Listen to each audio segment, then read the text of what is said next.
कृष्ण कृष्ण हरे हरे, हरे राम राम राम हरे हरे। हरे कृष्ण कृष्ण कृष्ण हरे हरे, हरे राम राम राम हरे हरे। हरे कृष्ण कृष्ण कृष्ण हरे हरे, हरे राम राम राम हरे हरे। हरे कृष्ण कृष्ण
सुंदरादि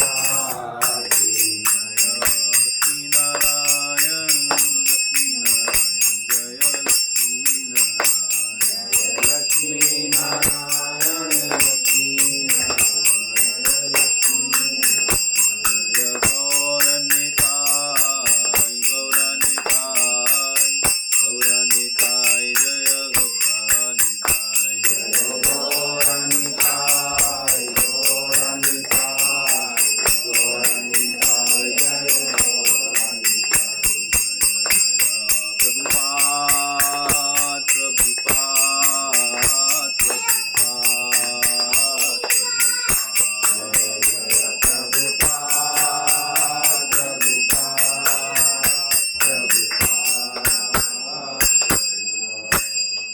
सब लोग प्रणाम करेंगे।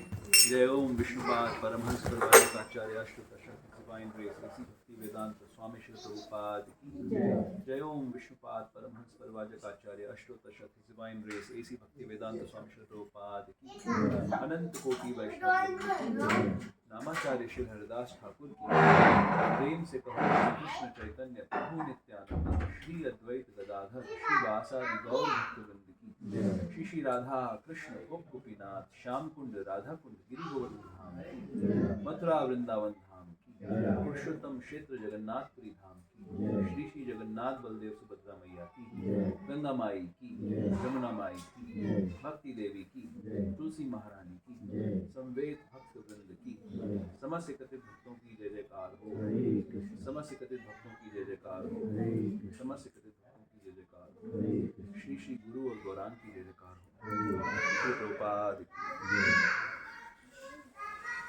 हरे कृष्णा। हरे कृष्ण। सबका हार्दिक स्वागत है हमारे साप्ताहिक रविवारीय कार्यक्रम में।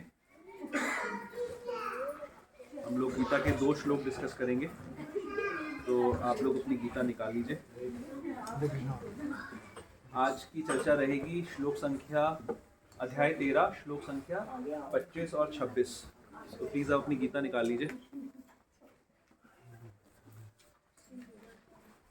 ओम नमो भगवते वासुदेवाय। ओम नमो भगवते वासुदेवाय। ओम नमो भगवते वासुदेवाय। ओम नमो भगवते वासुदेवाय। ओम नमो भगवते वासुदेवाय। ओम नमो भगवते वासुदेवाय। ठीक है, सबसे पहले शब्दार्थ पढ़ेंगे।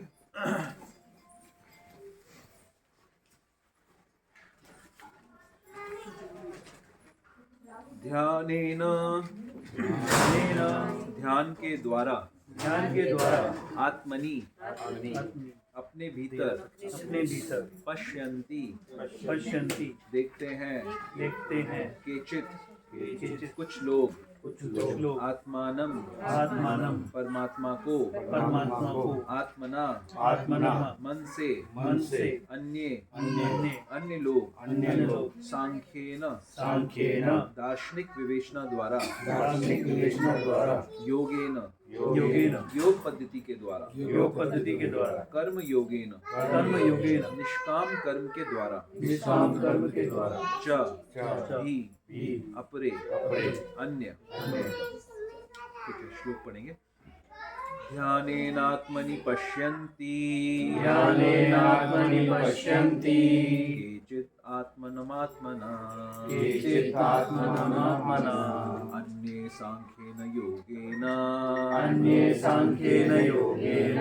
कर्म योगेन चापरे। ध्यानेनात्मनि पश्यन्ति केचित् आत्मनमात्मना अन्ये सांख्येन योगेन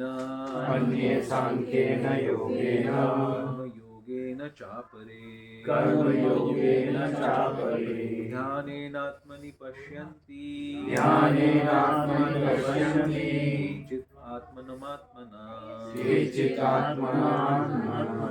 अन्ये सांख्येन योगेन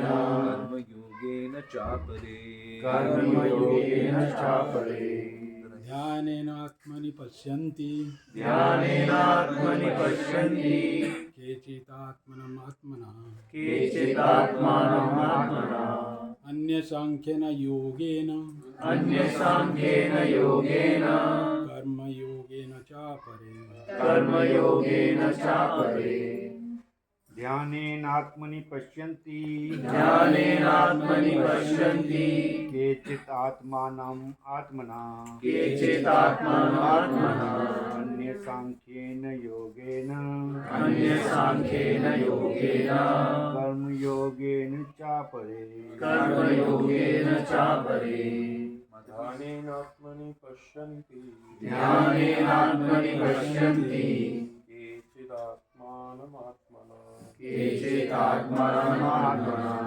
अन्ये साङ्ख्येन योगेन अन्यसाङ्ख्येन योगेन कर्मयोगेन चापरे कर्मयोगेन चापरे ध्यानेनात्मनि पश्यन्ति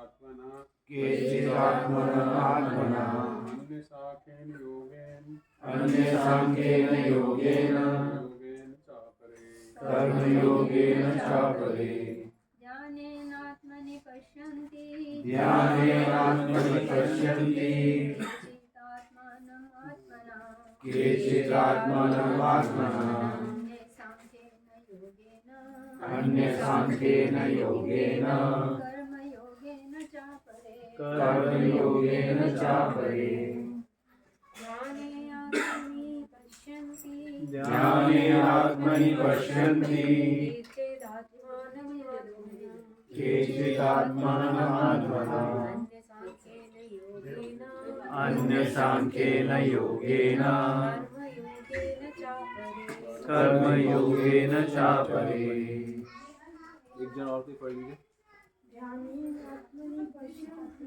ध्यानेनात्मनि पश्यन्ति केचिदात्मानम् आत्मना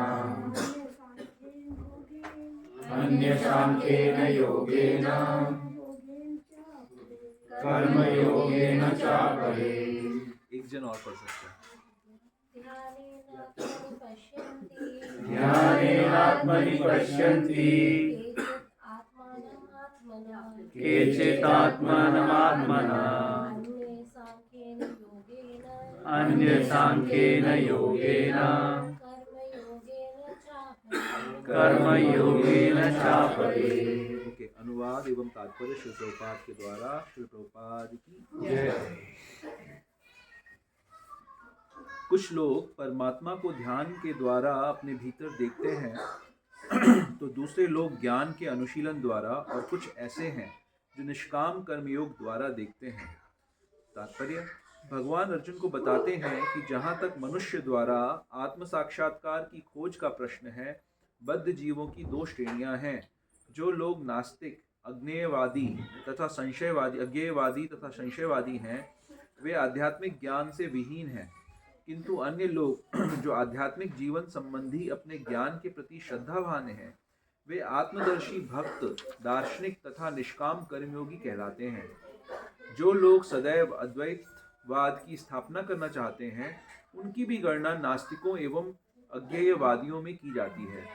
दूसरे शब्दों में, केवल भगवत भक्त ही आध्यात्मिक ज्ञान को प्राप्त होते हैं, क्योंकि वे समझते हैं कि इस प्रकृति के भी परे वैकुंठ लोक तथा भगवान है, जिसका विस्तार परमात्मा के रूप में प्रत्येक व्यक्ति में हुआ है और जो सर्वव्यापी है। निस्संदेह कुछ लोग ऐसे भी हैं जो ज्ञान के अनुशीलन द्वारा भगवान को समझने का प्रयास करते हैं। इन्हें श्रद्धावानों की श्रेणी में गिना जा सकता है। सांख्य दार्शनिक इस भौतिक जगत का विश्लेषण 24 तत्वों के रूप में करते हैं और वे आत्मा को 25वां तत्व मानते हैं। जब वे आत्मा की प्रकृति को भौतिक तत्वों से परे समझने में समर्थ होते हैं, तो वे यह भी समझ जाते हैं कि आत्मा के भी ऊपर भगवान है और वह 26वां तत्व है। इस प्रकार वे भी क्रमशः कृष्ण भावनामृत की भक्ति के स्तर तक पहुंच जाते हैं। जो लोग निष्काम भाव से कर्म करते हैं, उनकी भी मनोवृत्ति सही होती है। उन्हें कृष्ण भावनामृत की भक्ति के पद तक बढ़ने का अवसर दिया जाता है। यहाँ पर यह कहा गया है कि कुछ लोग ऐसे होते हैं जिनकी चेतना शुद्ध होती है और वे ध्यान द्वारा परमात्मा को खोजने का प्रयत्न करते हैं, और जब वे परमात्मा को अपने अंदर खोज लेते हैं तो वे दिव्य पद को प्राप्त होते हैं। इसी प्रकार अन्य लोग हैं जो ज्ञान के अनुशीलन द्वारा परमात्मा को जानने का प्रयास करते हैं। कुछ ऐसे भी हैं जो हठ योग द्वारा अपने बालकों जैसी क्रियाकलापों द्वारा भगवान को प्रसन्न करने का प्रयास करते हैं।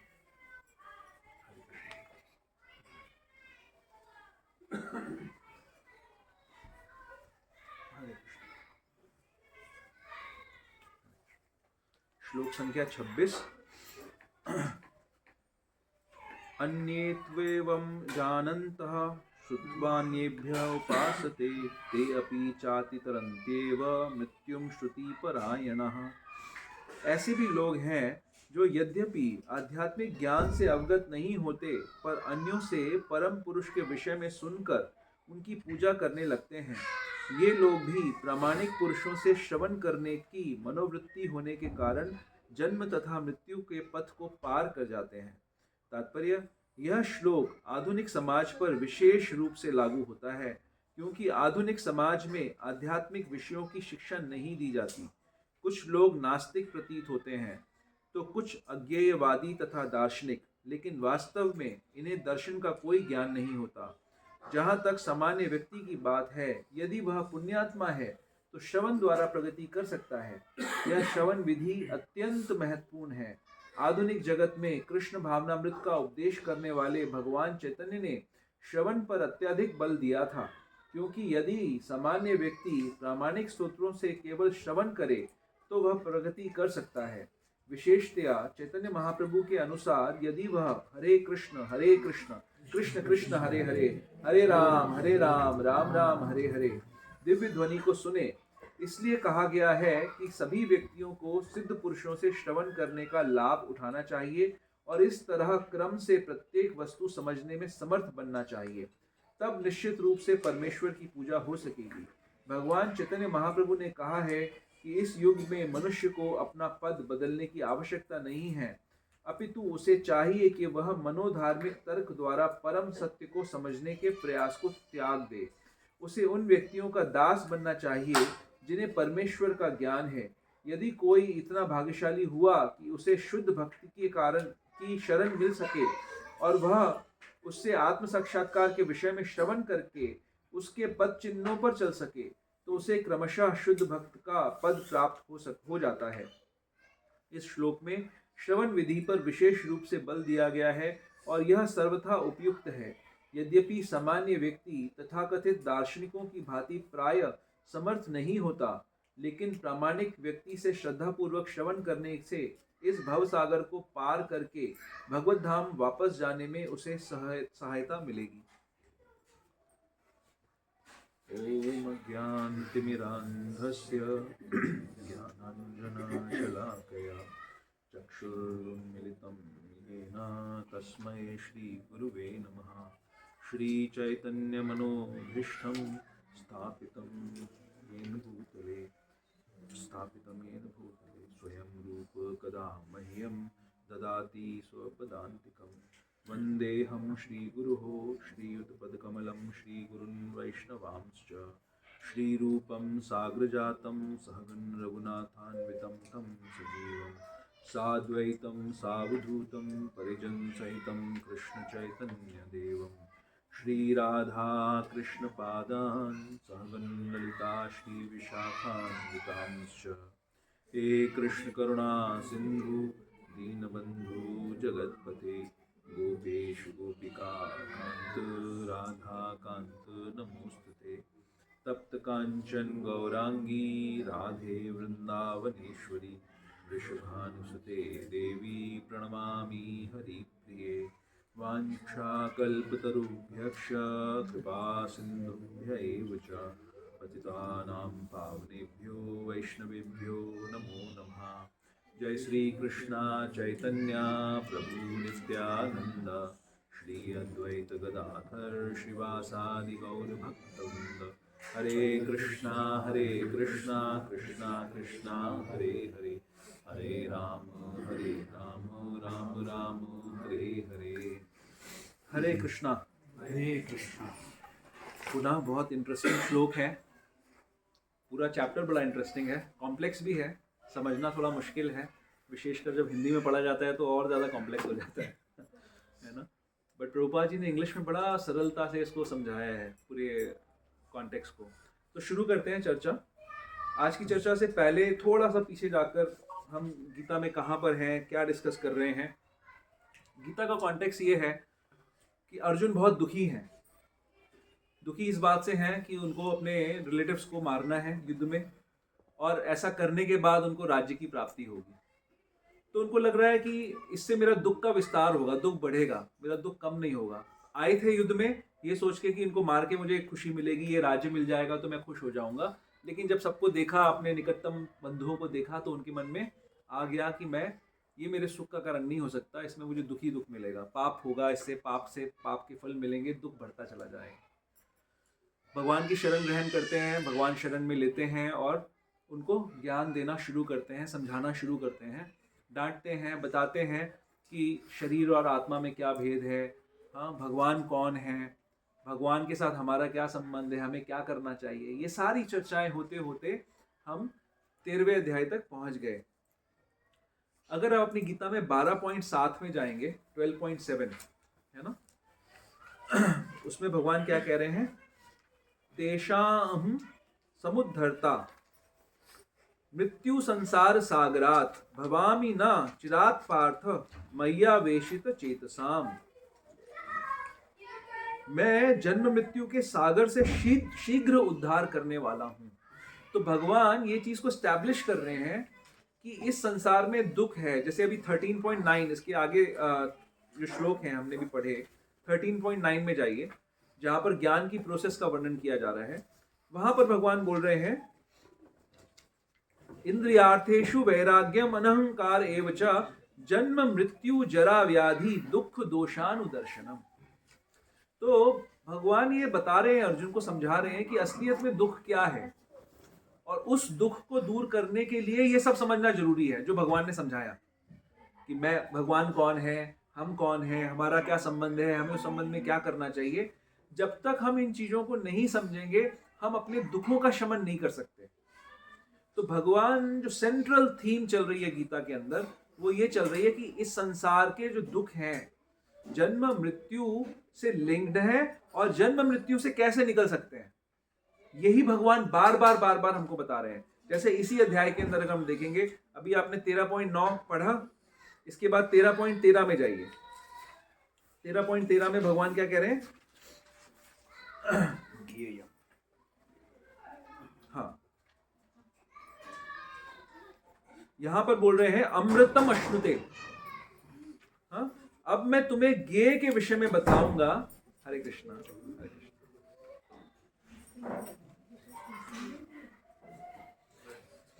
अब मैं तुम्हें ज्ञेय के विषय में बतलाऊंगा, जिसे जानकर तुम नित्य ब्रह्म का आस्वादन कर सकोगे, यानी अमृत को चख सकोगे। अमृत यानी मृत्यु से मुक्त हो जाओगे, ये इसमें बता रहे हैं। इसके बाद 13.19 में जाएंगे, अगर आप इसका सिर्फ ट्रांसलेशन पढ़ लेते हैं। इस प्रकार मैंने कर्म क्षेत्र, ज्ञान तथा ज्ञेय का संक्षेप में वर्णन किया है। इसे केवल मेरे भक्त ही पूरी तरह समझ सकते हैं, और इस तरह मेरे स्वभाव को प्राप्त होते हैं। भगवान का स्वभाव क्या है? भगवान को होता है जन्म मृत्यु जरा व्याधि? नहीं होता है। तो यही बात कह रहे हैं भगवान बार बार एक ही चैप्टर के अंदर। आप देखो कितनी जगह पे भगवान बता रहे हैं। और अब जो आज हम श्लोक करने वाले हैं, उससे पहले वाला जो श्लोक था, जो हमने पिछले हफ्ते डिस्कस किया था, उसमें 13.24 क्या कह रहे हैं? जो व्यक्ति प्रकृति, जीव तथा प्रकृति के गुणों की अंतः क्रिया से संबंधित इस विचारधारा को समझ लेता है, उसे मुक्ति की प्राप्ति सुनिश्चित है। उसकी वर्तमान स्थिति जैसी भी हो, यहाँ पर उसका पुनर्जन्म नहीं होगा। तो ये सेंट्रल थीम चल रही है। गीता के 3 पार्ट्स हैं। पहले 2 पार्ट हम कवर कर चुके हैं, ज्ञान, कर्म योग और भक्ति योग। अब तीसरा पार्ट शुरू हो रहा है। तो 12.7 में जहां भगवान ये कह रहे हैं, तेषाम हम समुद्धरता मृत्यु संसार सागरात, मैं अपने भक्तों को मृत्यु के सागर से, मृत्यु संसार का जो सागर है उससे निकालता हूं। तो 13वां अध्याय या जो 6 चैप्टर्स अभी हम पढ़ेंगे, भगवान यहाँ पर वो ज्ञान प्रदान कर रहे हैं जिससे कि भक्त ऐसा कर पाएगा, इस मृत्यु के संसार से निकल पाएगा। ये ज्ञान भगवान प्रदान कर रहे हैं। और ये जो रेफरेंसेस हमने अभी देखे सारे जो पिछले श्लोकों में, इनमें बार बार भगवान यही बात बता रहे हैं। तो अब क्या आगे की चर्चा क्या हो रही है? और इस चैप्टर की शुरुआत में 6 चीजें पूछी अर्जुन ने, है ना। पूछा क्षेत्र क्या है, क्षेत्रज्ञ क्या है, प्रकृति क्या है, पुरुष क्या है, ज्ञान क्या है और ज्ञेय क्या है। ठीक है, तो हमने ये सब समझ लिया, सबको पता है क्षेत्र क्या है, क्षेत्र ये शरीर है। क्षेत्रज्ञ क्या है, जो शरीर में वास करने वाली आत्मा है, और भगवान है, परमात्मा है। और इन दोनों को जानना, इन तीनों को जानना ही ज्ञान है। अब प्रश्न आता है ज्ञेय क्या है, ज्ञान का लक्ष्य क्या है, जानने योग्य क्या है। तो आप लोगों ने जो 13.13 से 13.19 में भगवान की जो चर्चा सुनी, जिसमें हमने कई सारे कॉन्ट्रडिक्शंस देखे, है ना, कि भगवान अंदर भी हैं, बाहर भी हैं, पास में भी हैं, दूर भी हैं, उनके हाथ पैर सब तरफ हैं, लेकिन उनके कोई हाथ पैर नहीं है ना। भगवान की सभी इंद्रियों के मालिक हैं, लेकिन उनकी कोई इंद्रियां नहीं है। हमने ये सब चीजें इसमें पढ़ी यहाँ पर। तो ज्ञान का जो लक्ष्य है, ऑब्जेक्ट है, वो है स्वयं भगवान को जानना, परमात्मा को जानना। ये ज्ञान का लक्ष्य है, ये ज्ञेय है। ज्ञेय के बारे में बताया कृष्णा ने। ठीक है, अब जो आज के श्लोक में चर्चा हो रही है कि ये ज्ञेय प्राप्त कैसे होगा, उसकी चर्चा शुरू हो रही है। यहाँ पर 2 श्लोकों में भगवान संक्षिप्त में ये बता रहे हैं कि भगवान को कैसे जानेंगे। तो अब यहाँ पर आज की चर्चा में क्या आ रहा है? सबसे पहले ध्यानेनात्मनि पश्यन्ति केचित् आत्मनमात्मना अन्ये सांख्येन योगेन कर्म योगेन चापरे। 3 प्रोसेसेस का वर्णन यहाँ पर भगवान कर रहे हैं। किस चीज की प्रोसेस है ये? ज्ञेय को कैसे प्राप्त करना है, कैसे जानना है भगवान को। भगवान को जान के क्या होगा? जो हमारा लक्ष्य है, ये जो थीम है कि हम जन्म मृत्यु के सागर से निकल सकते हैं, ये भगवान को जानकर होगा। तो सारी की सारी जो प्रोसेसेस हैं, उसका लक्ष्य एक ही होगा हमेशा, कि हमें भगवान को जानना है और इस संसार से निकलना है। तो एक एक करके हम प्रोसेसेस को डिस्कस करेंगे क्विकली, और कोशिश करेंगे कि क्लास को हम जल्दी खत्म करेंगे आज। तो सबसे पहली प्रोसेस है मेडिटेशन, है ना। मेडिटेशन हम सब ने पढ़ा है, कृतेय ध्यायतो विष्णुम त्रेतायाम यजतो मखे द्वापरे परिचर्यायाम कलौ तदहरि कीर्तनात्, है ना। मेडिटेशन की प्रोसेस क्या है कि हमें भगवान का ध्यान करना है। जैसे अगर आप जाएंगे श्रीमद् भागवतम के 3रे स्कंद में जाएंगे, तो वहां पे कर्दम मुनि की कथा आती है कि कर्दम मुनि मेडिटेशन करते हैं। कितने साल के लिए करते हैं? हर रोज आधा घंटा, चाय पीने के पहले, रात को सोने के पहले भी थोड़ी देर कर लेंगे, ऐसा करते हैं। 10,000 साल मेडिटेशन करते हैं। कल हमें मिला था बुक डिस्ट्रीब्यूशन में एक व्यक्ति, तो वो उनका विषय था कि उन्होंने बोला कि गीता का जो सार है वो तो 6th चैप्टर है, 6ठा अध्याय है। मैंने कहा कैसे? तो बोले कि वो योग उसमें बताया है, वही योग ही है, सब कुछ योग है। फिर मैंने उनको एक श्लोक बताया जो अर्जुन बोल रहे हैं, तो फिर उसको पढ़ के भाग गया वो आदमी, वहां से फिर रुका नहीं वहां पे।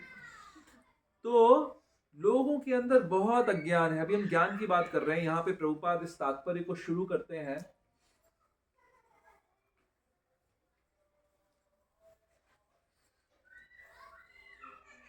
सेकंड 26वें नंबर श्लोक के तात्पर्य को शुरू कर रहे हैं।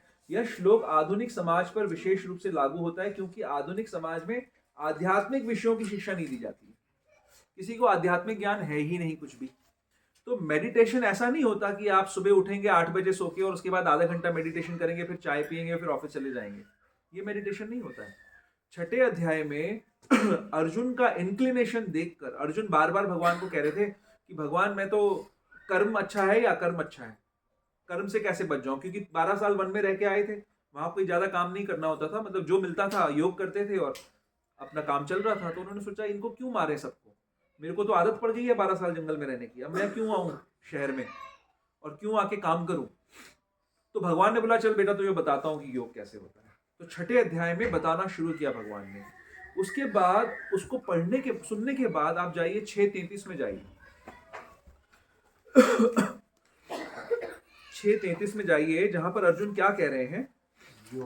हाँ, यो अयम योगस्त्वया प्रोक्तः साम्येन मधुसूदन एतस्याहम न पश्यामि चंचलत्वात् स्थितिम स्थिराम। अर्जुन ने कहा, हे मधुसूदन, आपने जिस योग पद्धति का संक्षेप में वर्णन किया है वह मेरे लिए अव्यवहारिक है तथा असहनीय है, क्योंकि मन चंचल तथा अस्थिर है। हे कृष्ण, अगले श्लोक में बोल रहे हैं, चूंकि मन चंचल, उच्छृंखल, हठीला तथा अत्यंत बलवान है, अतः मुझे इस पे वश में करना वायु को वश में करने से भी अधिक कठिन लगता है। ये श्लोक पढ़ा था तो है? ये पढ़ा दिया था ये श्लोक। हाँ, मैंने यही पढ़ाया था तो फिर वो भाग गया। तो ये जो श्लोक है, कौन बोल रहा है? अर्जुन बोल रहा है। कब बोल रहा है? द्वापर में बोल रहे हैं। हम कहाँ बैठे हैं? कलयुग में। 5000 साल हो गए कलयुग शुरू हुए। हम कलयुग में बैठे हुए जीव ये बोल रहे हैं कि हम मेडिटेशन करेंगे। कैसा करेंगे? वही आधा घंटा चाय पीने के पहले वाला। और उससे क्या लाभ मिलेगा? मेडिटेशन कैसा करना है? कर्दम मुनि ने 10,000 वर्ष मेडिटेशन किया।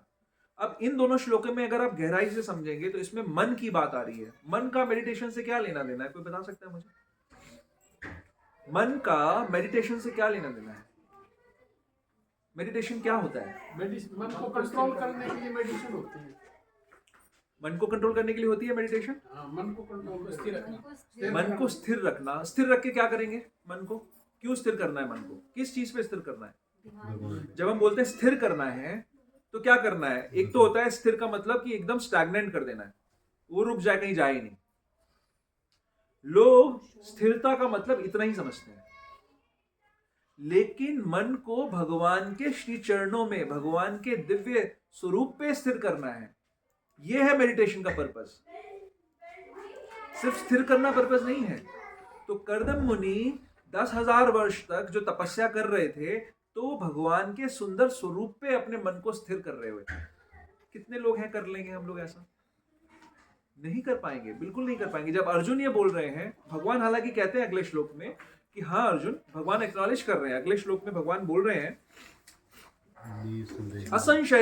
असंशयम महाबाहो मनो दुर्निग्रहम चलम। भगवान ने कहा, हे महाबाहु कुंती पुत्र, निस्संदेह चंचल मन को वश में करना अत्यंत कठिन है, लेकिन किंतु उपयुक्त अभ्यास द्वारा, विरक्ति द्वारा ऐसा संभव है। तो हाँ, मेडिटेशन किया जा सकता है, बट बहुत मुश्किल है मन को स्थिर करना। स्पेशली अभी कल हम वहाँ जहाँ बुक डिस्ट्रीब्यूशन करने गए थे, वहाँ पर वो फिल्मी सॉन्ग चल रहे थे, बड़े पुराने मेलोडियस सॉन्ग चल रहे थे, जो सुने हैं मैंने पहले कभी। एकदम से आ गए, ऊपर उठ के आ गए, बड़े अच्छे लगने लग गए। तो कैसे करोगे आप मन को, मन के चंचलता को कैसे रोकोगे? एक जगह पे एकांत होना चाहिए, जहाँ पे कोई डिस्टर्बेंस नहीं होनी चाहिए। भगवान जो गीता में 6ठे अध्याय में बता रहे हैं तरीका, कि भाई आप अपनी एक ऐसा एकांत स्थान ढूंढो, पवित्र स्थान होना चाहिए, एकांत होना चाहिए। यहाँ पवित्रता कहाँ पर है? हर जगह तो शराब के ठेके चल रहे हैं। हाँ, आसपास में हर समय टीवी चलता रहता है लोगों का, उसमें हर मोबाइल पे हर जगह गंदगी दिखती रहती है ना। कहाँ पे आप देखोगे शुद्ध जगह? कहाँ पर है एकांत? एकांत कहीं नहीं है आज की डेट में। और फिर एक कुछ आसन पे बैठकर आंखों को आधा खुला रख के आधा बंद किए हुए नासिका को की सीध में देखते रहना है। कैसे करेंगे आप ये वाला मेडिटेशन?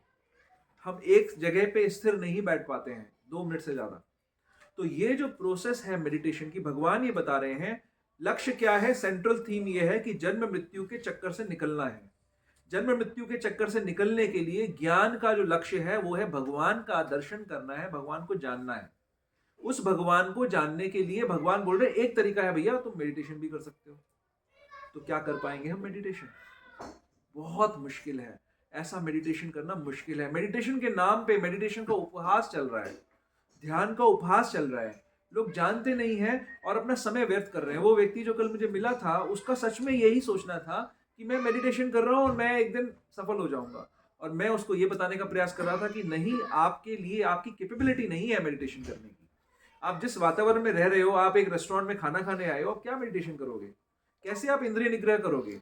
है ना। अष्टांग योग के अंदर यम, नियम, पहले दो चीजें आती हैं, यम नियम आसन तीसरा है, फिर प्राणायाम है, और उसके बाद आगे की जो चार चीजें हैं, ध्यान, धारणा, हाँ आहार और प्रत्याहार नहीं, ध्यान का एक रहेगा मेरा कुछ, यम नियम आसन प्राणायाम, एक चीज रह गई बीच में, ध्यान, धारणा, समाधि। ध्यान से पहले कुछ आता है, असित प्रभु महेशानी माता, हाँ प्रत्याहार, प्रत्याहार, प्रत्याहार प्रत्याहार रहेगा। हाँ, तो प्रत्याहार कहाँ पे है भाई? प्रत्याहार कहाँ पे है? कंट्रोल, कंट्रोल कहाँ कर रहे हैं आप? नहीं कर पाएंगे। तो हमारे पास जो प्रोसेस है उसमें हम अपनी इंद्रियों को सही जगह पे नियुक्त कर देते हैं, इंगेज कर देते हैं। उनको इंगेजमेंट चाहिए, जीवा को स्वाद चाहिए। अगर यहाँ पर प्रसाद ना मिले, सुंदर सुंदर जो मिलता है, अभी बड़ी मुश्किल से लोग आते हैं, एक भी ना नजर आए, तो हमें चाहिए स्वाद, चाहिए जीवा को स्वाद चाहिए, सुंदर कीर्तन चाहिए, है ना, सुंदर आंखों को दृश्य चाहिए, ये सब चाहिए हमको। और उससे भी अगर ये लक्ष्य मिल सकता है तो बुराई क्या है भाई? क्यों करेंगे? क्यों देवता लोग कलयुग में जन्म लेना चाहते हैं? आपको पता है, देवता तक कलयुग में भारतवर्ष में जन्म लेना चाहते हैं, क्योंकि यहां पर भगवान को प्राप्त करने की विधि सरल है। ध्यायते, ओ क्या ध्यायते बोल रहा हूं, कृतय ध्यायते विष्णुम त्रेतायाम यजतो मखे द्वापरे परिचर्यायाम कलो तदहरि कीर्तनात्। वही काम जो 1 लाख साल तपस्या करने से होता था, 30,000 साल तपस्या करने से होता था, हरि नाम करने से बहुत ही सहज हो जाएगा कलयुग के अंदर। तो हमें प्रोसेस में अटैच नहीं होना है किसी एक। भगवान तो ऑप्शंस दे रहे हैं, सारे ऑप्शंस दे रहे हैं। अभी हम चौथे ऑप्शन पे भी आएंगे, कृष्णा विलिंग।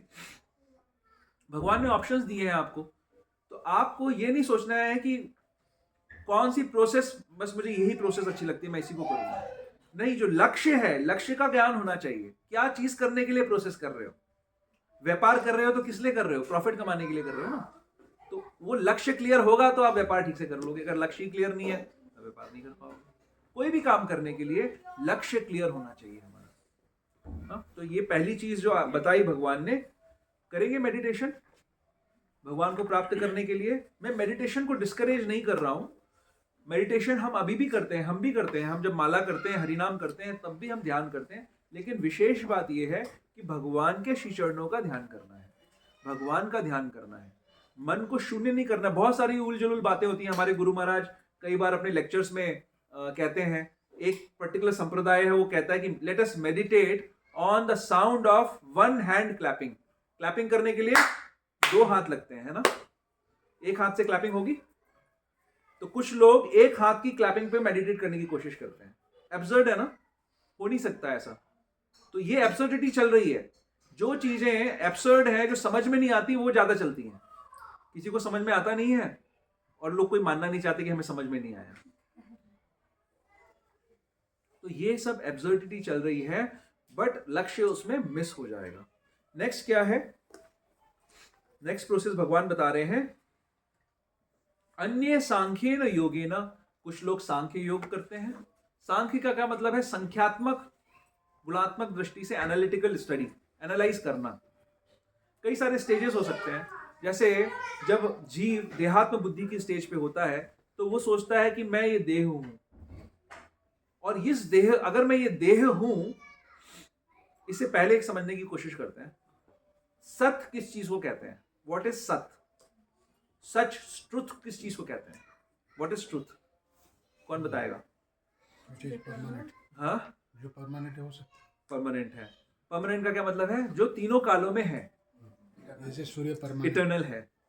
हाँ, सूर्य नहीं है परमानेंट, भगवान है परमानेंट, है ना। जीवात्मा परमानेंट है। हम सत चित और आनंद के बने हुए हैं। हम कहते हैं ना सच्चिदानंद विग्रह। सूर्य थोड़ी परमानेंट है, सूर्य तो चला जाएगा, खत्म हो जाएगा एक दिन। तो सत का मतलब है जो तीनों कालों में है ना। भूत, वर्तमान, भविष्य, सब जगह जो हर समय मौजूद है, इसीलिए वो सत है। तो परम सत हम किसको बोलते हैं? भगवान को। सबसे महान सत्य भगवान है, क्योंकि वो हमेशा रहते हैं। कभी ऐसा काल नहीं होता जब वो नहीं रहते हैं। जीवात्मा भी हमेशा रहती है, अनंत काल से है, हमेशा रहेगी। तो ये जो सांख्य योग है, ये जो सत्य है, ये सत्य रिलेटिव हो सकता है। जो सच में सत्य है उसको समझने में देरी लग सकती है। तो जब कोई व्यक्ति देहात्म बुद्धि के स्तर पे होता है, उसके लिए सच क्या है, सत्य क्या है, उसको क्या लगता है कि मैं शरीर हूं और इस शरीर को मेंटेन करना ही मेरे जीवन का लक्ष्य है।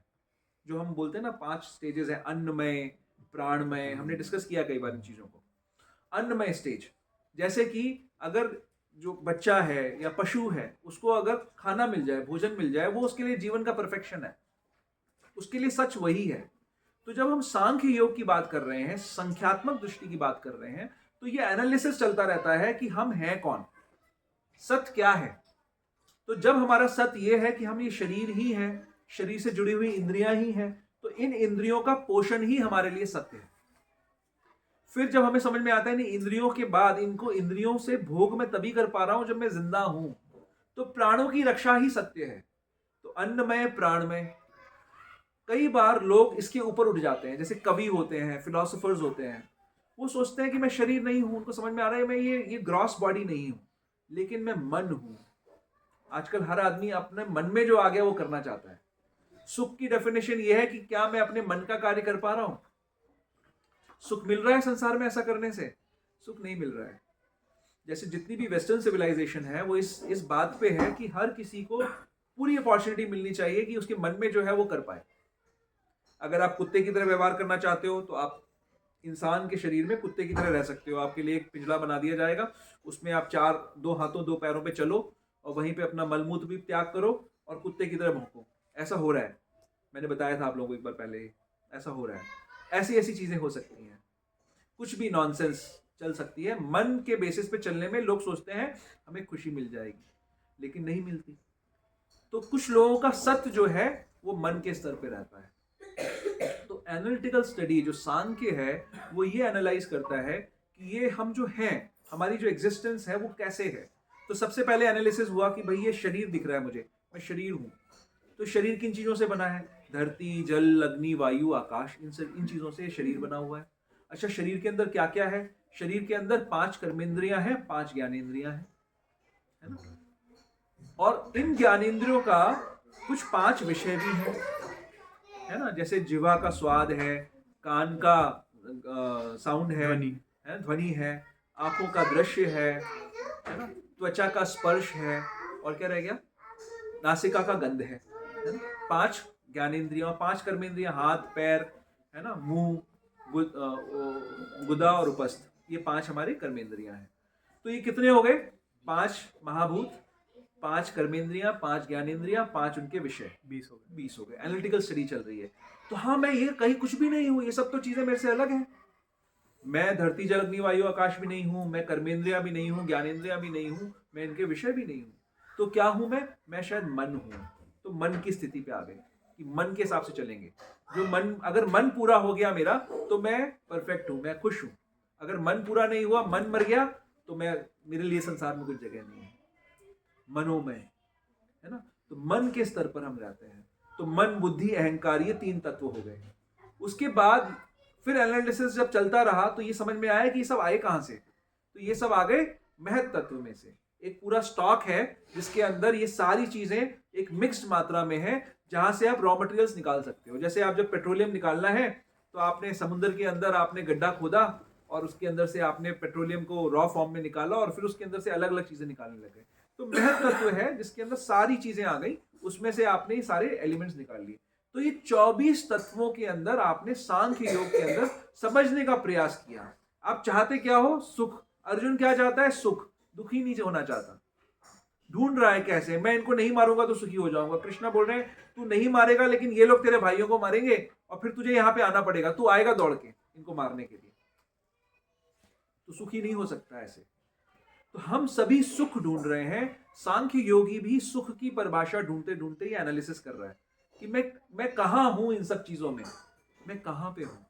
तो फिर वो अल्टीमेटली, जो प्रभुपाद इसमें बता रहे हैं, अल्टीमेटली वो 25वें तत्व पे पहुंचता है कि मैं इन सब से अलग एक जीवात्मा हूं, मैं एक जीव तत्व हूं, वो जीव इनसे अलग है।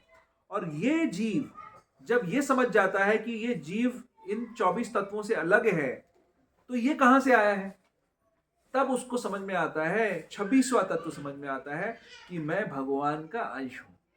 जीवेर स्वरूप होए कृष्णेर नित्य दास, मैं कृष्ण का नित्य दास हूँ, 26वां तत्व समझ में आता है, तब वो कौन सी स्टेज पे पहुंच जाता है? आनंदमय स्टेज पे पहुंच जाता है। जब तक जीव के स्तर पर है, जब तक इतना 25वां तत्व समझ में आया, तो समझ में आया कि विज्ञानमय स्टेज, कि मैं शरीर नहीं हूं, मैं एक जीवात्मा हूं, बस इतना समझ में आया। लेकिन जब भगवान भी समझ में आ गए तो आनंदमय स्टेज पे पहुंच गया, आनंद आ गया उसके बाद। तो ये सांख्य योग की परिभाषा है। तो भगवान ये कह रहे हैं कि कुछ लोग ये मेडिटेशन करते हैं, ध्यान करते हैं, कुछ लोग सांख्य योग करते हैं। अब ये दोनों जो करते हैं, ये दोनों काम कर रहे हैं, इसमें एक खतरा है। जब आप ध्यान करते हो, मेडिटेशन करते हो, तो सबसे पहले आपको कुछ सिद्धियां मिल सकती हैं, परफेक्शंस मिल सकते हैं। हम लोग बोलते हैं ना, अष्ट सिद्धि, 8 सिद्धियां होती हैं, 9 निधियां होती हैं, वो आपको मिल सकती हैं अगर आप ये ध्यान करते कर पाते हो। तो पहले तो अव्वल कर नहीं पाते लोग, अगर कर लेते हो तो ये मिल सकती हैं। तो कहाँ ध्यान चला जाएगा? फिर आप डिस्ट्रैक्ट हो जाओगे। भक्तों के साथ ऐसा होता है क्या? इस तरीके का कुछ होता है? क्या हो जाता है भक्तों के साथ? उनका बैंक बैलेंस बढ़ने लग जाता है। जब भक्ति करते हैं, भजन करते हैं, तो पैसा बढ़ने लग जाता है, हाँ, समृद्धि बढ़ने लग जाती है, नाम बढ़ने लग जाता है। लोग आपको बोलते हैं, हाँ, आपको तो देख के आपके चेहरे पे से तो तेज टपक रहा है, हाँ, कमाल है, आप भगवान तो नहीं है कहीं? आप ऐसे बोल भी देंगे लोग आपको। फिर आप सोचो कि हाँ यार, यही मिला, इसने मुझे पहचान लिया। मैं इतना लोगों को समझाता रहा, आज पहचाना मुझे किसी ने।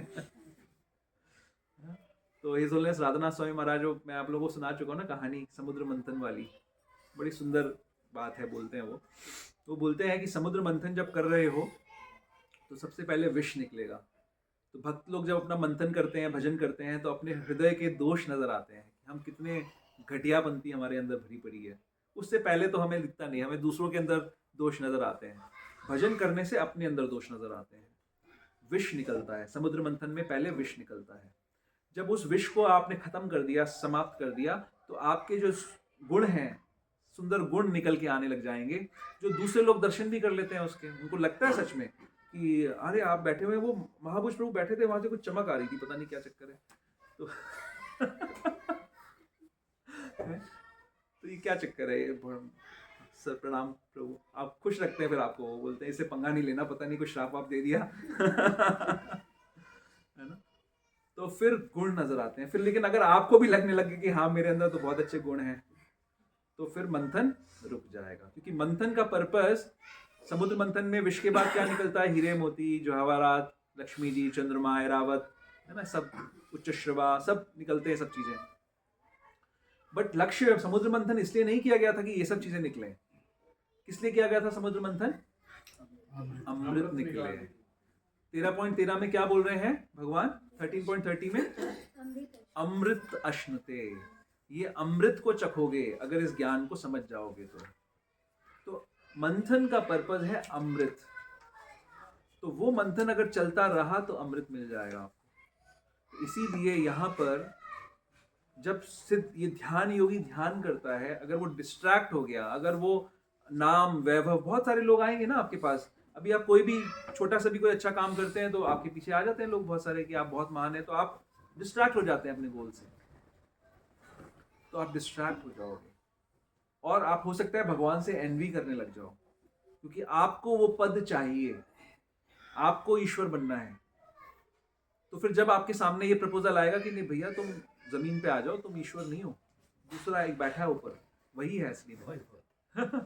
तो आपको लगेगा उसको तो मारना पड़ेगा, मेरे कंपटीशन में कोई नहीं हो सकता। I will not allow any other ईश्वर।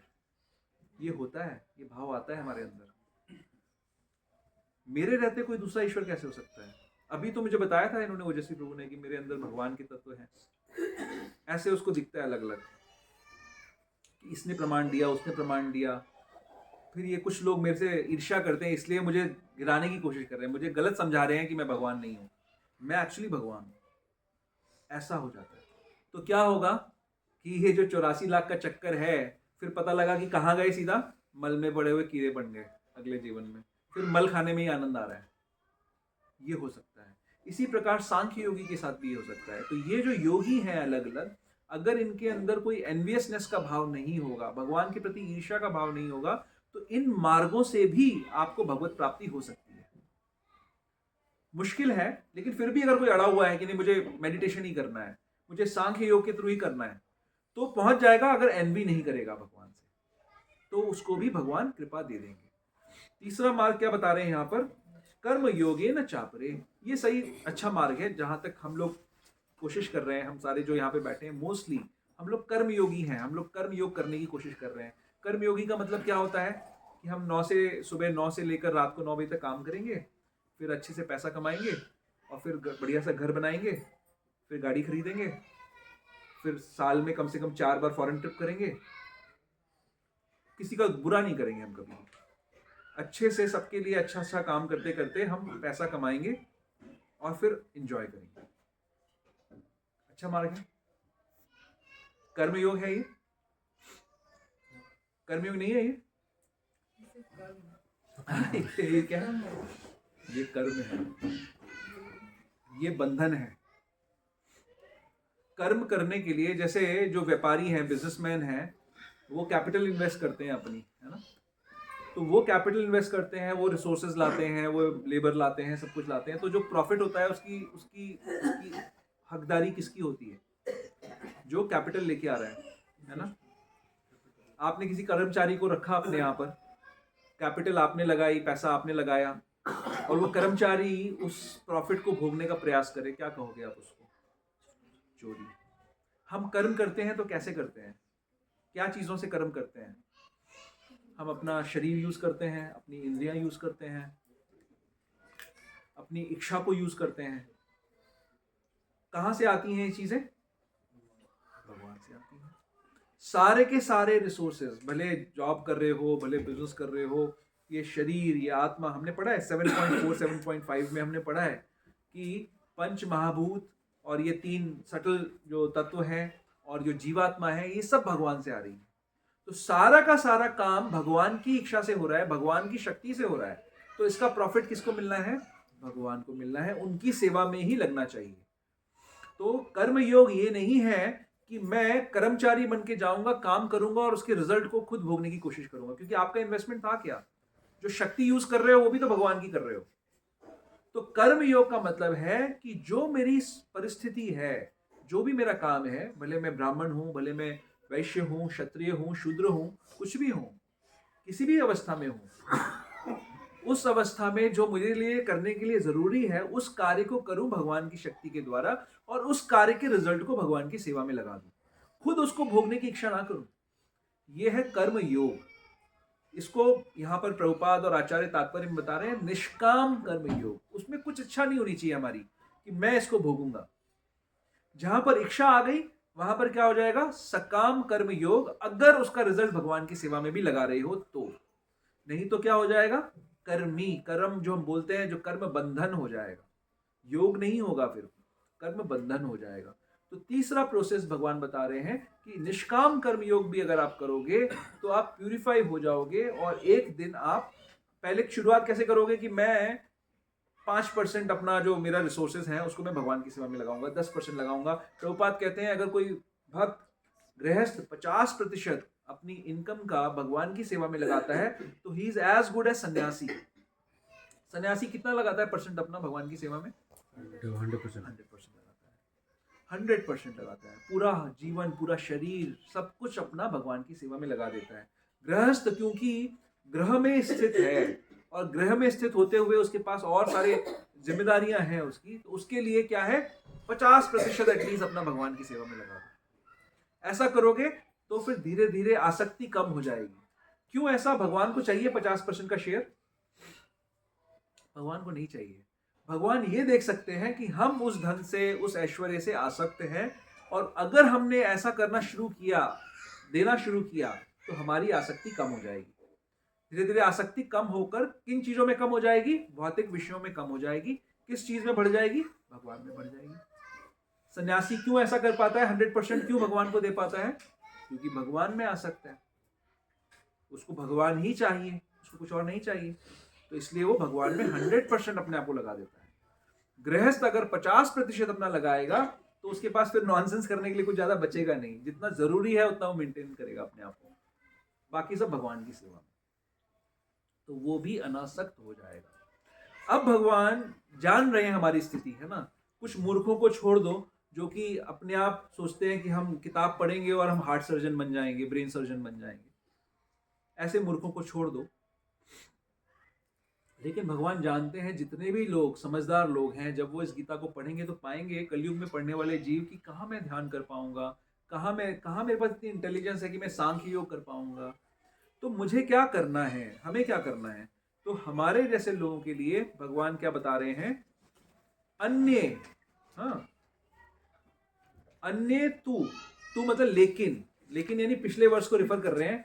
अगर ऐसा नहीं कर सकते हो, अगर आप सांख्य योग नहीं कर सकते हो, मेडिटेशन नहीं कर सकते हो, निष्काम कर्म भी नहीं कर पा रहे हो, तो क्या करोगे।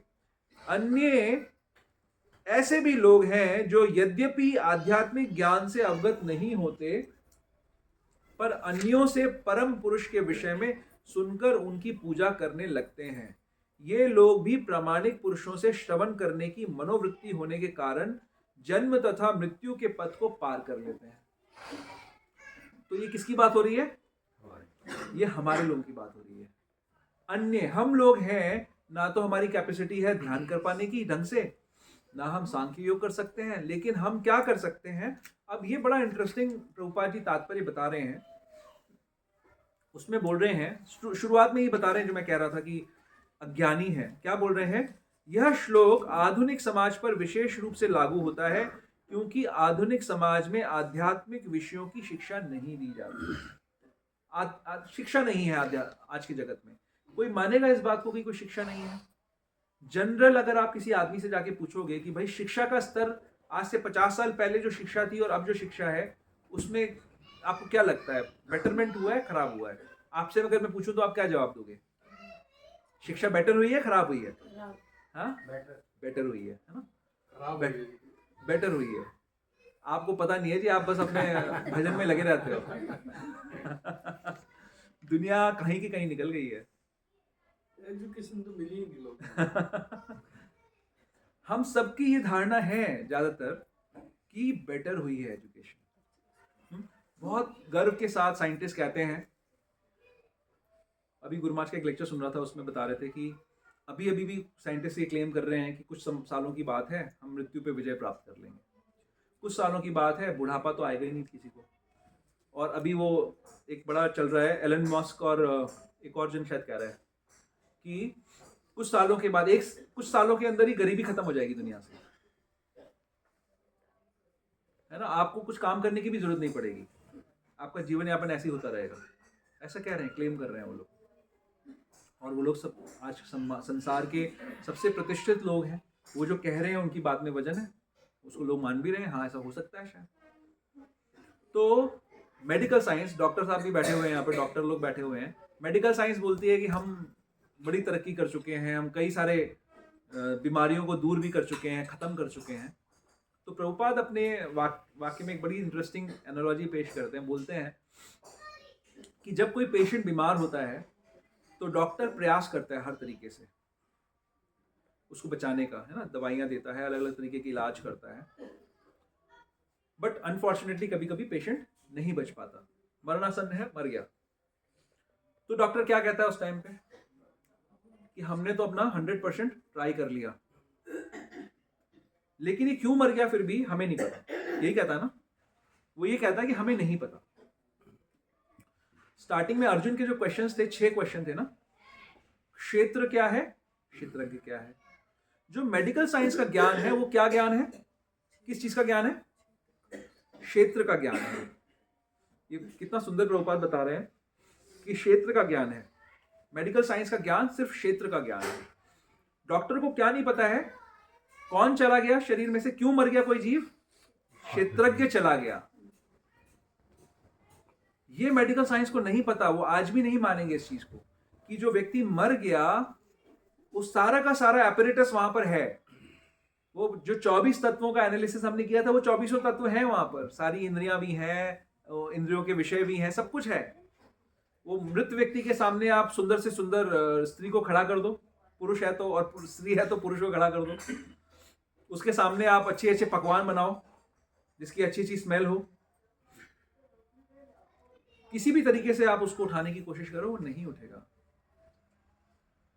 तो ये जो सो कॉल्ड ज्ञानी हैं, जो सो कॉल्ड ये बोल रहे हैं कि हमें ज्ञान है, हमें सब कुछ पता है, उन्हें सिर्फ क्षेत्र का ज्ञान है। लेकिन भगवान ने दूसरे श्लोक में ये बोल दिया कि ज्ञान की परिभाषा है क्षेत्र और क्षेत्रज्ञ दोनों का ज्ञान होना चाहिए। सिर्फ क्षेत्र का ज्ञान इज नॉट सफिशिएंट। अगर सिर्फ क्षेत्र का ज्ञान है, क्षेत्रज्ञ का ज्ञान नहीं है, तो मतलब क्या है? अज्ञान है, आपको नहीं पता कुछ भी। तो जब जो अज्ञानी है, जिसको नहीं पता कुछ भी, उससे अगर आप ये एक्सपेक्ट करो कि वो भगवान के लिए ध्यान करने बैठेगा और अपने मेडिटेशन में अपनी इंद्रियों को कंट्रोल करेगा और भगवान के दिव्य शरीर का दर्शन करता रहेगा, इम्पॉसिबल है। जो अज्ञानी है, जिसको क्षेत्रज्ञ के बारे में पता ही नहीं है, वो ये सब कोई भी पहले की चीजें कुछ नहीं कर पाएगा। तो फिर प्रभुपाद बता रहे हैं इसके अंदर, भगवान बता रहे हैं इसके अंदर कि ऐसे लोगों को श्रवण करना चाहिए। हमारी जो नवदा भक्ति की जो विधि है, उसमें पहली चीज क्या है? श्रवणम। श्रवणम कीर्तनम विष्णु, है ना, स्मरणम पाद सेवनम, अर्चनम वंदनम दास्यम सख्यम आत्मनिवेदनम।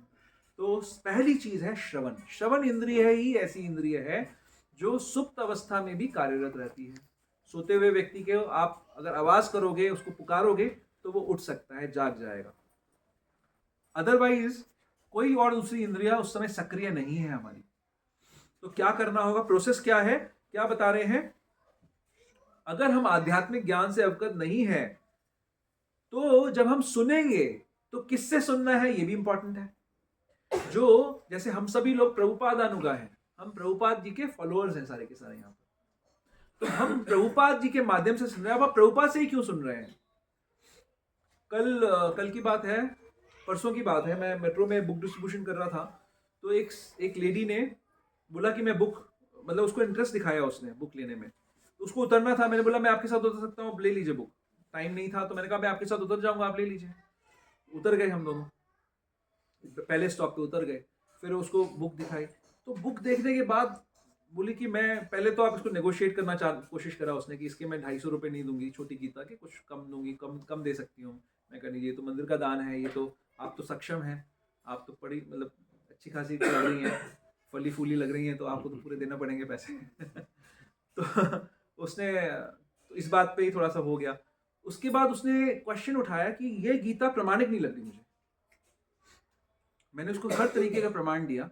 मैंने बोला देखो ये गुरु परंपरा हमारी बताई गई है, ये यथारूप है, 46 शास्त्रों का प्रमाण है इसके अंदर, लेकिन प्रमाणिक नहीं लगी उसको। और वो उसने बोला कि मैं आपका नंबर, मेरा नंबर लेके गई कि मैं आप पता करूंगी, इंटरनेट पे ढूंढूंगी, मैं इंटरनेट पे चेक करूंगी कि ये प्रमाणिक है कि नहीं है।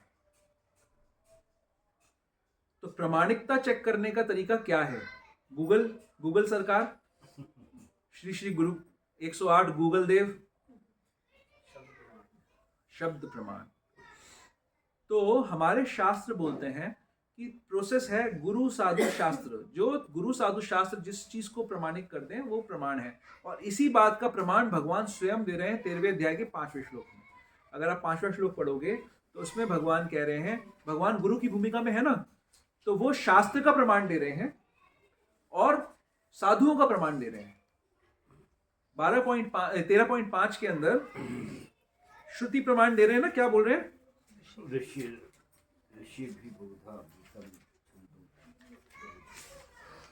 हाँ, ऋषिभिर बहुधा गीतम छंदोभिर विविधः पृथक, है ना। तो वेदांत सूत्र का प्रमाण दे रहे हैं और ऋषियों का प्रमाण दे रहे हैं। तो गुरु साधु शास्त्र के अनुसार प्रामाणिकता निर्धारित की जाएगी।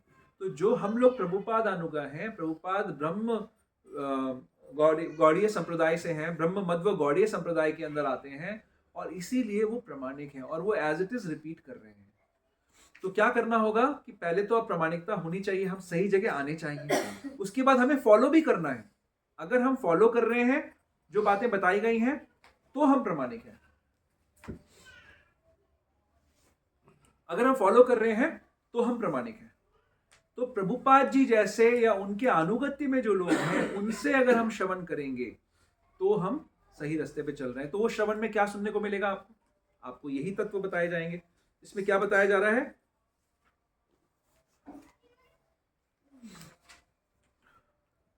आधुनिक जगत में कृष्ण भावनामृत का उपदेश करने वाले भगवान चैतन्य ने श्रवण पर अत्यधिक बल दिया था, क्योंकि यदि सामान्य व्यक्ति प्रामाणिक स्रोतों से केवल श्रवण करे तो वह प्रगति कर सकता है। विशेषतया चैतन्य महाप्रभु के अनुसार यदि वह हरे कृष्ण कृष्ण कृष्ण हरे हरे, हरे राम राम राम हरे हरे दिव्य ध्वनि को सुने। इसीलिए कहा गया है कि सभी व्यक्तियों को सिद्ध पुरुषों से श्रवण करने का लाभ उठाना चाहिए। तो कैसे जाना है सिद्ध पुरुषों के पास? किस तरीके से हम लाभ ले पाएंगे? कैसे श्रवण करेंगे? हम इंस्टीट्यूशन में रजिस्टर करेंगे, 50,000 रुपये महीने की फीस पे करेंगे और उसके बाद बोलेंगे कि हाँ जी मैं आ गया, बताओ क्या बताना है। ये अप्रोच होनी चाहिए या क्या अप्रोच होनी चाहिए? हाँ, लाइफ मेंबरशिप। श्लोक बता सकता है कोई मुझे? तद विधि प्रणिपातेन परिप्रश्नेन सेवया उपदेक्ष्यन्ति ते ज्ञानम ज्ञानिनस् तत्वदर्शिनः। किसी जो ज्ञानी तत्वदर्शी व्यक्ति है, उसके पास जो जानता है तत्व को, सत्य को जो जानता है, उसके पास नतमस्तक होके जाना है, प्रणाम करना है, उसकी सेवा करनी है। तद विधि प्रणिपातेन, शरण लेनी है, परिप्रश्नेन सेवया, और बड़े ह्यूमिलिटी के साथ उससे प्रश्न पूछना। चैलेंजिंग वे में नहीं पूछना है, ह्यूमिलिटी के साथ पूछना है कि आपसे मैं कुछ समझना चाहता हूँ, जानना चाहता हूँ। परिप्रश्नेन सेवया उपदेक्ष्यन्ति ते ज्ञानम, और जो हमें जो ज्ञान दिया जाएगा, जो हमें बताया जाएगा, उसको अपने जीवन में उतारना है। तो यहाँ पर जो चौथी प्रोसेस भगवान बता रहे हैं, श्रवण से होगा क्या कि जब आप प्रामाणिक स्रोतों से श्रवण करोगे तो वो ये नहीं बोलेगा आपको व्यक्ति बताने वाला कि मैं भगवान हूँ, कि आप $100 मुझे पे करो या 10,000 रुपये आप मुझे पे करो और मैं आपको भगवान बना दूंगा। मैं भी भगवान हूँ, आप भी भगवान है, दोनों डांडिया खेलेंगे बाद में। है? ये बकवास चलती है ना दुनिया में। वो ऐसा नहीं बोलेगा, वो बोलेगा जीवेर स्वरूप है कृष्ण नित्य दास। प्रभुपाद ने बोला कि मैं दास हूं। गुरु का सम्मान भगवान की तरह किया जाता है, लेकिन वो भगवान नहीं होता है। वो भगवान का वो एक होता है सेवित भगवान, जिसकी सेवा की जाती है, और एक होता है सेवक भगवान। तो गुरु हमेशा भगवान की सेवा करता रहता है, वो भगवान के जैसा स्तर है। हमारे मंदिरों में रोज सुबह प्रभुपाद जी की गुरु पूजा होती है, वही सब चीजों से, उपचारों से होती है जैसे भगवान की पूजा होती है। वही 7 उपकरण यूज किए जाते हैं, अगरबत्ती, आरती, है ना, दिया दिखाते हैं, शंख से, रुमाल से, वस्त्र से, हर चीज ऐसे ऑफर की जाती है प्रभुपाद को। तो कैसा सम्मान दिया जाता है? भगवान के जैसा सम्मान दिया जाता है, लेकिन इस अंडरस्टैंडिंग के साथ कि ये और वो भगवान जो वहां बैठे हैं, राधा दामोदर, उन दोनों के बीच में ये फर्क है कि ये सेवक भगवान है प्रभुपाद, और ये सेवित भगवान है।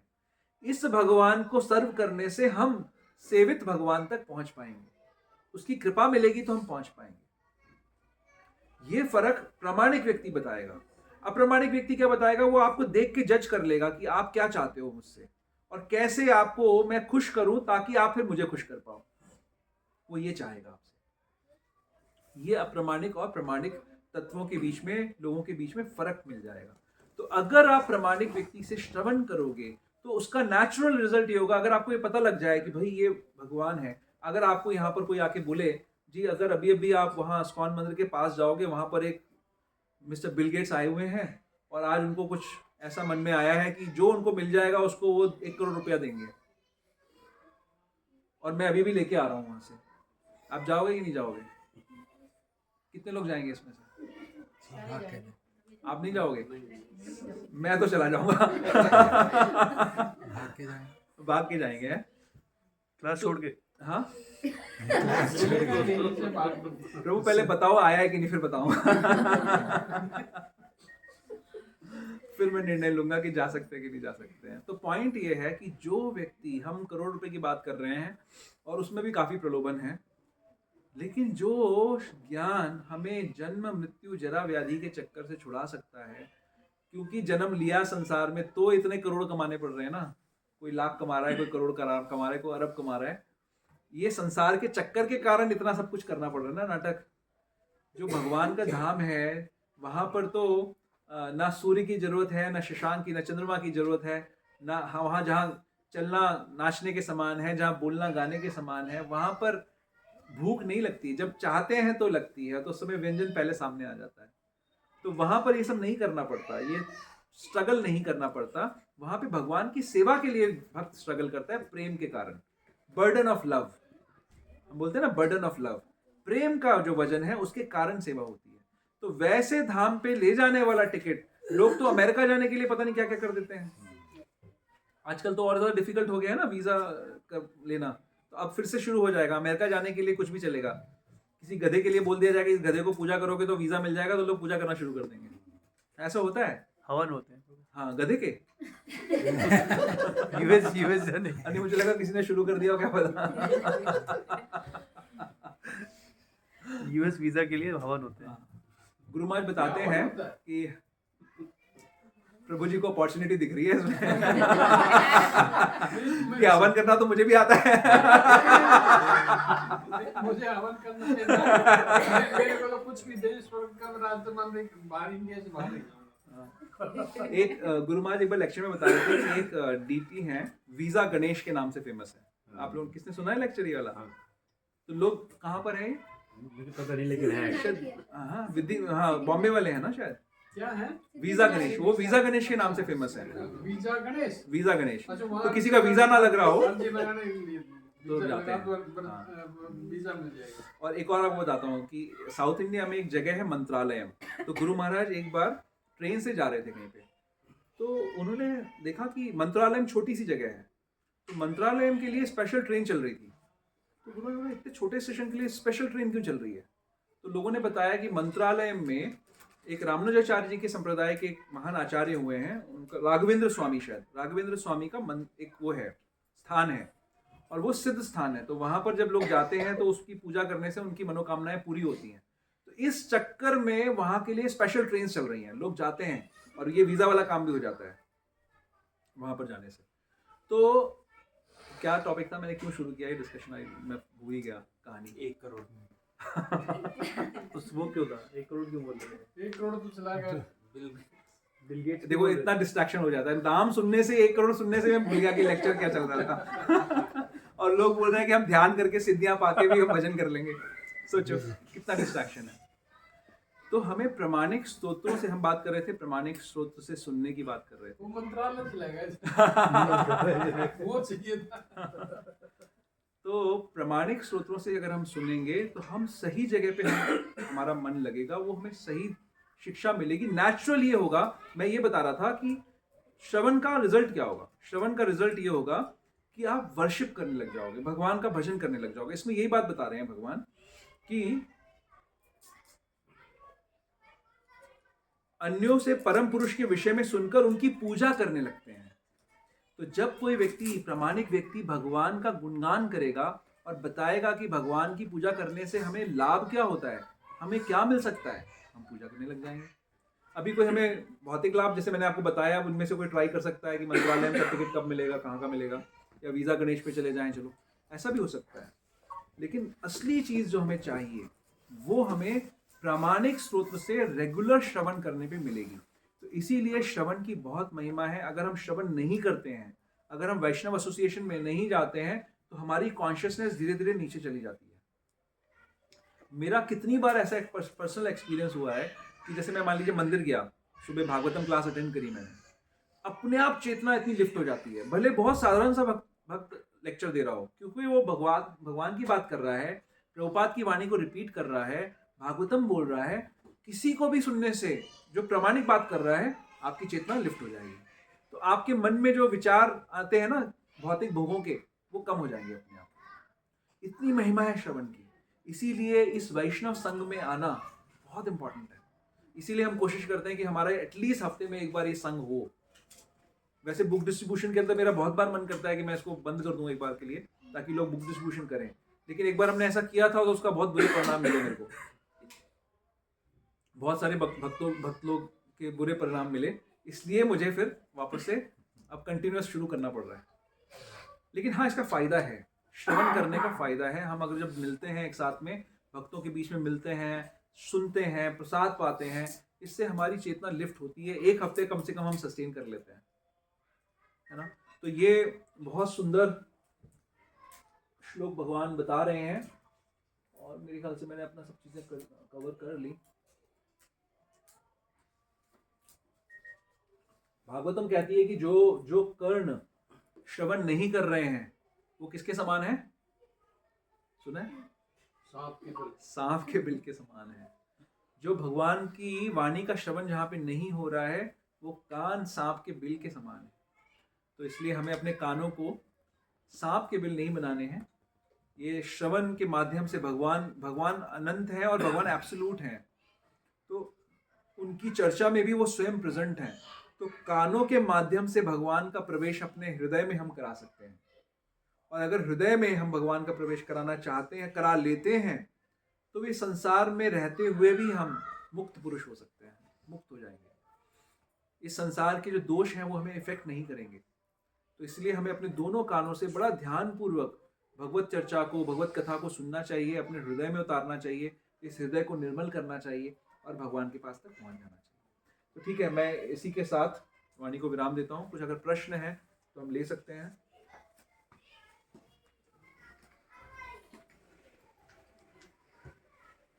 सबको सब कुछ समझ में आ गया?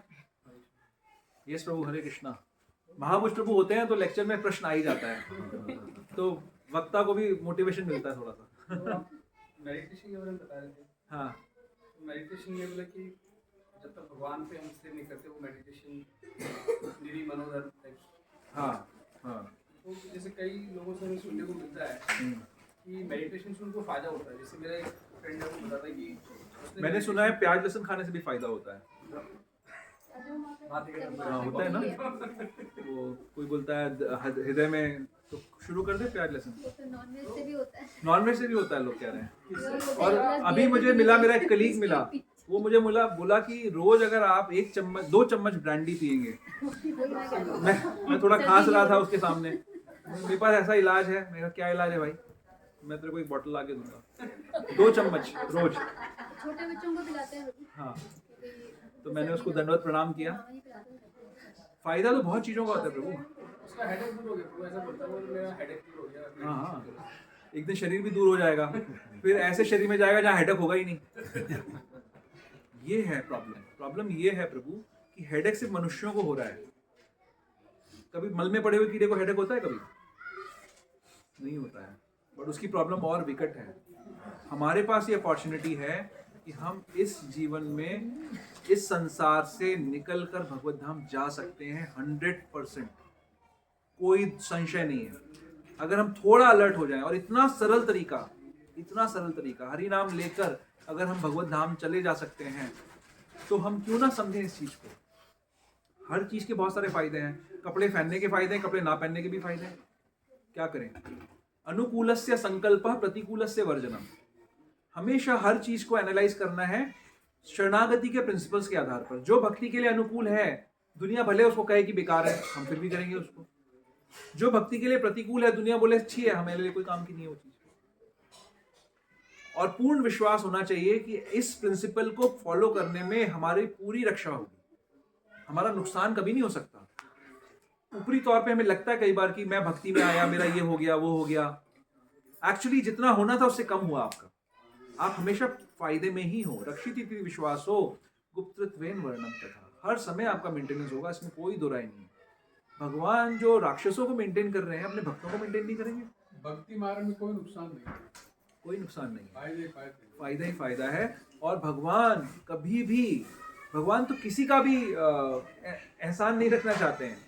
वो तो गोपियों का, उनके मन में ये भी आ रहा है कि मैं गोपियों को कैसे रिपे करूं, लेकिन हार जाते हैं। वो बोल रहे हैं मैं आपको रिपे कर नहीं सकता, मेरी शक्ति नहीं है इतनी। चाहते तो वो उनको भी रिपे करना है। तो हम तो गोपियों के बारे में नहीं सोच सकते अभी इस स्तर पे, लेकिन हम जो भी थोड़ी बहुत साधना भक्ति कर रहे हैं उस लेवल पे हमें इतना विश्वास होना चाहिए कि अगर हम शरणागति के सिद्धांतों का पालन करेंगे तो अवश्य राखिबे कृष्ण, भगवान हमेशा रक्षा करेंगे हमारी, हमेशा हमारे को साध के रखेंगे। तो ये सब चीज़ें जितनी भी हैं उनको शरणागति के हिसाब से तोलो। अच्छा है बुरा, अगर हमारे लिए अच्छा है, हमारे मान लो हेडेक हमारे को हो रहा है, माला नहीं हो रही है, तो आप भी करो मेडिटेशन। बट आप जो मेडिटेशन करोगे, अगर वो व्यक्ति भगवान के सुंदर स्वरूप पे मेडिटेशन करेगा तो क्या हेडेक दूर नहीं होगा उसका? तो भी हो जाएगा ना। अगर ध्यान नहीं कर रहा तो सिर्फ हेडेक दूर हो रहा है। अगर ध्यान भी करेगा भगवान का तो हेडेक के साथ साथ में जन्म मृत्यु जरा व्याधि भी दूर हो जाएगी। ठीक है? और कोई? सेकंड सुचित्रा माता, ये भी लाइवली क्लास हो जाती फिर हमारी उसके बाद। हाँ बोलिए बोलिए। अच्छा मैं आपको इंकरेज कर रहा हूँ, बंद नहीं करा रहा हूँ, मैं अप्रिशिएट कर रहा हूँ। हाँ, मैं अप्रिशिएट कर रहा हूँ इस चीज़ को। Thank you. एक्चुअली से बोलते हैं ना कि जब तक हम हर शरीर हर प्राणी में कृष्ण नहीं देखते हैं, मतलब भगवान है सब में भगवान है, लेकिन वैसा रियलाइज नहीं होता है, वैसा एहसास नहीं होता है। जब तक वो स्टेज नहीं आएगी तब तक हम कृष्ण प्रेम भी नहीं ले पाएंगे। But I am doubtful about me कि ये हो भी पाएगा कि नहीं, कैसे होगा। हम हर किसी के अंदर भगवान का दर्शन, क्योंकि मतलब आपका प्रश्न ये है कि हम सबके अंदर कैसे करें, जो हमारे एंटी हैं, एंटेगनिस्ट हैं, उनको एवरीबॉडी एवरी सोल, मतलब जैसे मेरे ऑफिस मतलब में ऐसा हो सकता है कि हमें अपने अंदर तो भगवान दिख रहे हैं। नहीं वो भी नहीं है, वो भी स्टेज नहीं है, हो रही है। हाँ वो भी नहीं है, लेकिन हाँ। ये है कि जैसे ऑफिस में भी किसी के ऊपर गुस्सा आता है, किसी के ऊपर एनवी होता है, कोई कभी बहुत डिस्कार्डेड भी लगता है, लेकिन फैक्ट तो ये है कि सब में भगवान है ना, तो वो फील नहीं, वो नहीं, एहसास but, नहीं होता। उसका प्रैक्टिकल एप्लीकेशन क्या होना चाहिए आपके हिसाब से? मान लीजिए आपको दिख जाएगा भगवान है, तो क्या करेंगे फिर? तो क्या होगा उससे? नहीं मतलब ऐसा अगर आप इस पे विचार करेंगी तो आपको अपना आंसर मिल जाएगा। इस बात का प्रैक्टिकल इम्प्लीकेशन क्या है? विद्या विनय संपन्ने ब्राह्मणे गविहस्तनि, शास्त्र में है ना कि वो सबको समदर्शिता की बात हो रही है, गीता में है ये चीज। कौन सा श्लोक है? विद्या विनय संपन्ने ब्राह्मणे गविहस्तनि सुनी चैव स्वपाके च पंडिता यह पश्यति स पंडित। हाँ, तो जो ज्ञानी है, जो पंडित है, ज्ञानी है, वो विद्या विनय संपन्ने ब्राह्मणे गविहस्तनि, तो ब्राह्मण में, गाय में और हथनी में, हाँ, शुनि चैव स्वपाके च, शुनि मतलब कुत्ता, और स्वपाके यानी कुत्ता पकाने वाला चंडाल, शुनि चैव स्वपाके च, कुछ और है ब्राह्मण, शुनि चैव स्वपाके च पंडिता समदर्शना। हाँ यही है क्या? पंडिता समदर्शना ही है, वो कुछ और है ना? हाँ वही है पंडिता समदर्शना ही। तो वो पंडित है, वो सबको समदृष्टि से देखता है, लेकिन इसका इम्प्लीकेशन क्या है आपके लिए? क्या इम्प्लीकेशन है इसका? आपको मान लीजिए दिखने लग जाते हैं सब लोग के अंदर भगवान। नहीं, जैसा बोलते हैं ना कि अगर सब में आप कृष्ण देख, तभी आपको कृष्ण प्रेम मिलेगा, बेसिकली भगवान तभी आपको एक्सेप्ट करेंगे व्हेन यू आर सीइंग तो कृष्ण। इम्प्लीकेशन क्या है? नहीं देखने का क्या इम्प्लीकेशन है? तो क्या होता है फिर? हमारे विचार कैसे होते हैं लोगों के बारे में? आप इस पे इंट्रोस्पेक्ट करोगे अगर, और ये सिर्फ आपकी सिचुएशन नहीं है, मेरे ख्याल से जो भी साधक हैं उनको भी नहीं दिख रहा भगवान हर जगह, है ना, तभी संसार में बैठे हुए हैं। I differentiate among the people actually. हाँ, तो डबल क्लिक ऑन दैट। आप जब बार बार उसके गहराई में जाके समझोगे उस चीज़ को, उसका इम्प्लीकेशन क्या है हमारे लिए? सबके अंदर भगवान दिखेगा और सबके अंदर भगवान नहीं दिख रहा, तो इम्प्लीकेशन क्या है उसका? I go into the bad thought something like that. I am not focusing, मतलब हमारी प्रॉब्लम ये है कि हम भगवान के धाम से, भगवान से एनवी करके यहाँ पे आए हैं। हम भगवान की पोजीशन लेना चाहते हैं, तो वो तो संभव नहीं है। इसलिए भगवान ने हमारे लिए सृष्टि बनाई जहाँ पर हम भगवान की तरह रहने का प्रयास कर रहे हैं। हम कौन है? प्रकृति, है ना? हम परा प्रकृति हैं, मतलब हम अपरा प्रकृति हैं और एक परा प्रकृति भी है। यानी एक्चुअली हम परा प्रकृति में ही आएंगे। हम एक लोअर मटेरियल नेचर है और हम एक सुपीरियर नेचर है भगवान की। तो एक नेचर दूसरी नेचर को एक्सप्लॉइट करने की कोशिश कर रही है, और विद इन अस ऑल्सो भी हम एक्सप्लॉइट करने की कोशिश कर रहे हैं। हमारा वैदिक सिद्धांत है वसुधैव कुटुंबकम। क्यों वसुधैव कुटुंबकम? बिकॉज हर जीव भगवान का अंश है, तो सारा ही एक परिवार है। सबका क्रिएशन किस लिए हुआ है? भगवान की सेवा करने के लिए। हमारा गुरु वर्ग जो है, हमारे जो गुरुजन हैं, वो हर जीव को भगवान की सेवा में लगाने का प्रयास करते हैं। तो जब समदर्शी हो जाओगे तो हर चीज को भगवान की सेवा में लगाओगे, हर व्यक्ति को, हर वस्तु को, हर परिस्थिति को। छठे अध्याय में भगवान जब योग की चर्चा कर रहे हैं तो इसमें इन तीन एस्पेक्ट्स की बात कर रहे हैं, व्यक्ति, वस्तु और परिस्थिति। तो तीनों तरीके की, तीनों चीजों में आप अच्छे बुरे उनमें भेद नहीं करोगे, उन सबको भगवान की सेवा में लगाओगे। और ऐसा करने से जो भी जहाँ पे जितना भी आपका इन्फ्लुएंस होगा, आप स्वयं भी भगवान की सेवा में रहोगे। और जब तक आप जब तक आप भगवान का दर्शन नहीं कर रहे हो, तो आप एक्सप्लॉइट करने की कोशिश करोगे। ये सोचोगे कि at the cost of something else, at the cost of somebody और at the cost of some situation, let me enjoy. तो आप ईश्वर की पोजीशन ले रहे हो तब तक। और जब आपको सब में भगवान दिखेंगे, समदर्शिना हो जाओगे, तो you will not be the enjoyer, you will be a servitor.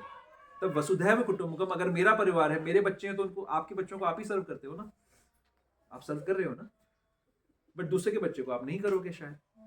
ये नेचुरल चीज है। बट इसी को हमें, जब भगवान, जो सन्यासी होता है, सन्यासी क्या करता है, अपना परिवार छोड़ता है। हम बोलते हैं उसने अपना परिवार छोड़ दिया, वो अपना परिवार नहीं छोड़ता है, वो अपना परिवार का एक्सपेंशन करता है, वो सबको अपना लेता है, उसका परिवार सब बन जाता है, हर किसी को सर्व करता है। तो वो गृहस्थ सन्यासी भी हो सकता है, ग्रह में स्थित सन्यासी भी हो सकता है, और जो सैफरन वाला सन्यासी होता है वो भी हो सकता है। तो जब जब हमें भगवान सब में नजर आने लग जाएंगे, तो हम सबको भगवान की सेवा में इंगेज कर पाएंगे, द्वेष नहीं रहेगा हमारे अंदर। और वही पोजीशन में हमें पहुंचना पड़ेगा अगर यहाँ से निकलना है, क्योंकि जब तक एनवी है तब तक हम भगवान के धाम में नहीं जा सकते ना। वहां तो वैकुंठ है, कुंठा नहीं है। वैकुंठ जगतों में एक गोलोक वृंदावन है सबसे ऊपर, तो वैकुंठ ही है वो, तो कुंठा ही नहीं है वहां पे। तो कुंठा जब तक हमारे हृदय में है तब तक हमारी एंट्री नहीं है वहां पे। तो ये होगा, ये कैसे होगा, प्रश्न ये होना चाहिए कि हमारा कि कैसे होगा। ये होगा सर्विस के द्वारा। जितना ज़्यादा आप गुरुवर्ग को सर्व करोगे, गुरुजनों के आदेश का पालन करोगे, जितना ज़्यादा वैष्णवों को सर्व करोगे, ये अपने आप हृदय से निकल जाएगा, प्रेम आएगा, सबके सब भक्तों के प्रति प्रेम जागृत हो जाएगा, सबके अंदर गुण दिखेंगे। और आपके आसपास ऐसे भक्त हैं, मेरे आसपास ऐसे भक्त हैं एटलीस्ट, जिनको मैं प्रेरणा लेता हूँ, जिनसे ऐसे, जो ऐसे सोचते हैं। तो जो आपको ऐसा उदाहरण दिखता है ना, उसको सर्व करना चाहिए। गुरु महाराज बताते हैं कि अगर हमें कोई गुण चाहिए, तो जिसके अंदर वो गुण दिख रहा है ना, उसकी सेवा करो, उसका एसोसिएशन करो, तो उससे वो गुण हमारे को मिल जाएगा। तो ढूंढो, यहाँ पे बैठे दिग्गज, तो किसी के अंदर होगा ऐसा गुण। ठीक है, हरे कृष्णा। और किसी का कोई क्वेश्चन? बड़े आगे जिंदगी में। You only told that doubt is a demon, so that should not be there. Yes. So questions are very important. आपको एक जन क्वेश्चन पूछता, सबको जवाब मिलता है। ठीक है, तो एक माला करेंगे और फिर उसके बाद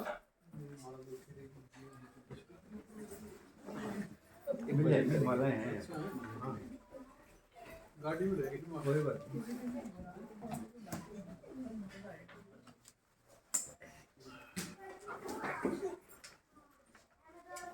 हाँ जी, कौन बांटेगा इसको? निष्ठा प्रतिष्ठा। क्लास ही नहीं आएंगे वो। अच्छा, अद्वैत है। आ जाओ भैया, आ जाओ। सब आजा आजा आजा सब आजा आजा गोविंदा भी ये वाला जी, सब आजा आजा नहीं, गोविंदा ये वाला लो, गोविंदा। गोविंदा सर्विस।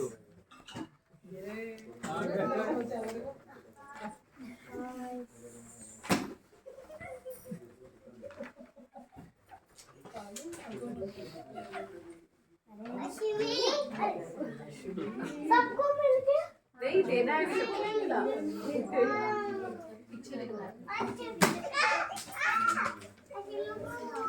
तो ये सब लोग कैद खाने से छूट गए मतलब।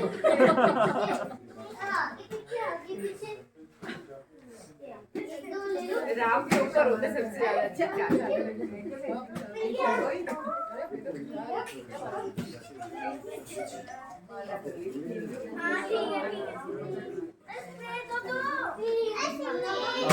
एक अरविंदाक्षी माता जी का क्वेश्चन है, इस पे हरि बोल, हरि बोल, हरि बोल। अरविंदाक्षी माता जी का क्वेश्चन है, बस हो गए, और किसी और को भी नहीं। आप किसी से लेके, रेणुका माता से लेके देखो। अच्छा आपने दया आ गई इसको आप पे। आपको वैष्णव की दया मिल गई है। ये तो मुझे ध्यान रखना रहता है। फोन, अरे ये तो वही है जो हमारी क्लास में आती है। मैं कहा हम क्लासमेट्स हैं। मैं रिकॉर्ड हो रहा है। स्टॉप कर। नहीं रिकॉर्ड होगा। ओके रहा। तो एक मिनट हरि बोल। एक अरविंदाक्षी माता जी का क्वेश्चन है, अभी कुछ कि प्रभुपाद जी तात्पर्य में लिख रहे हैं चाइल्डिश एक्टिविटी। इसको छेड़ो नहीं गोविंदा। कि कोई एग्जाम्पल बताइए चाइल्डिश एक्टिविटीज का। तो प्रभुपाद जी चाइल्डिश एक्टिविटीज हठ योग के लिए कह रहे हैं कि हठ योग करते हैं ना कुछ लोग, बहुत ही डिफिकल्ट योगा प्रोसेस, योगा आसन्स को करते हैं, तो वो एक तरीके से बचकानी हरकतें हैं, बच्चों वाली हरकतें हैं, वो है उसका एग्जाम्पल। ठीक है माता जी। जैसे फॉर एग्जाम्पल आप कुंभ मेले में जाएंगे तो कोई योगी आपको मिल जाएगा जिसने 30 सालों से अपने नाखून ही नहीं काटे हैं, तो बहुत बड़े बड़े नाखून हो गए हैं उनके, या किसी ने अपने बाल लंबे कर लिए हैं, या इस तरीके की कई कई चीजें करते हैं लोग, तो इसको हठ योग कहते हैं। तो ये प्रभुपाद कह रहे हैं ये बचकानी चीजें हैं, इससे इतना लाभ नहीं होता।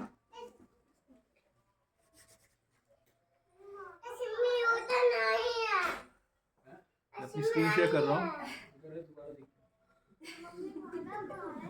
क्या है?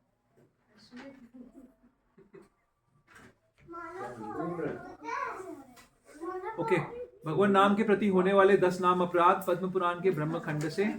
पहला, भगवान नाम का प्रचार करने वाले महाभागवतों की निंदा करना। दूसरा, शिव ब्रह्मा आदि देवों के नाम को भगवान नाम के समान अथवा उनसे स्वतंत्र समझना।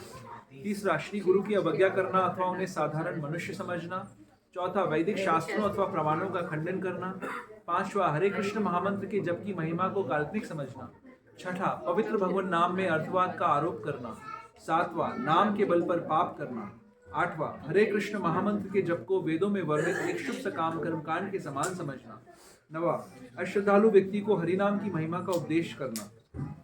10वां, भगवान नाम के जप में पूर्ण विश्वास न होना और इसकी इतनी अगाध महिमा सुनने पर भी विषयासक्ति बनाए रखना। भगवान नाम का जप करते समय पूर्ण रूप से सावधान न रहना भी एक अपराध है। प्रत्येक वैष्णव भक्त को चाहिए कि इन 10 प्रकार के अपराधों से सदा बचकर रहे, ताकि श्री कृष्ण के चरण कमलों में प्रेम शीघ्रातिशीघ्र प्राप्त हो, जो मनुष्य जीवन का परम लक्ष्य है। तो सब लोग प्लीज ध्यान पूर्वक एक एक मंत्र अक्षर को सुनकर चैंट करेंगे, जप करेंगे। जय श्री कृष्णा चैतन्य प्रभु नित्यानंद, श्री अद्वैत गदाधर श्रीवासादि गौर भक्तवृंद। हरे कृष्ण कृष्ण कृष्ण हरे हरे, हरे राम राम राम हरे हरे, हरे कृष्ण कृष्ण कृष्ण हरे हरे, हरे राम राम राम हरे हरे, हरे कृष्ण कृष्ण कृष्ण हरे हरे, हरे राम राम हरे हरे, हरे कृष्ण कृष्ण कृष्ण हरे हरे, हरे राम राम हरे हरे, हरे कृष्ण कृष्ण कृष्ण हरे हरे, हरे राम राम हरे हरे, हरे कृष्ण कृष्ण कृष्ण हरे हरे, हरे राम राम हरे हरे, हरे कृष्ण कृष्ण कृष्ण हरे हरे, हरे राम राम हरे हरे, हरे कृष्ण कृष्ण कृष्ण हरे हरे, हरे राम राम हरे हरे, हरे कृष्ण कृष्ण हरे हरे, हरे राम राम हरे हरे, हरे कृष्ण कृष्ण कृष्ण हरे हरे, हरे राम राम हरे हरे, हरे कृष्ण कृष्ण कृष्ण हरे हरे, हरे राम राम हरे हरे, हरे कृष्ण कृष्ण कृष्ण हरे हरे, हरे राम राम हरे हरे, हरे कृष्ण कृष्ण हरे हरे, हरे राम राम हरे हरे, हरे कृष्ण कृष्ण हरे हरे, हरे राम राम हरे हरे, हरे कृष्ण कृष्ण कृष्ण हरे हरे, हरे राम राम हरे हरे, हरे कृष्ण कृष्ण हरे हरे, हरे राम राम हरे हरे, हरे कृष्ण कृष्ण कृष्ण हरे हरे, हरे राम राम हरे हरे, हरे कृष्ण कृष्ण कृष्ण हरे हरे, हरे राम राम हरे हरे, हरे कृष्ण कृष्ण कृष्ण हरे हरे, हरे राम राम हरे हरे, हरे कृष्ण कृष्ण कृष्ण हरे हरे, हरे राम राम हरे हरे, हरे कृष्ण कृष्ण हरे हरे, हरे राम राम हरे हरे, हरे कृष्ण कृष्ण हरे हरे, राम राम हरे हरे, हरे कृष्ण कृष्ण हरे हरे, हरे राम राम हरे हरे, हरे कृष्ण कृष्ण कृष्ण हरे हरे, हरे कृष्ण कृष्ण कृष्ण हरे हरे, राम राम हरे हरे, हरे कृष्ण कृष्ण कृष्ण हरे हरे, हरे राम राम हरे हरे, हरे कृष्ण कृष्ण कृष्ण हरे हरे, हरे राम राम हरे हरे, हरे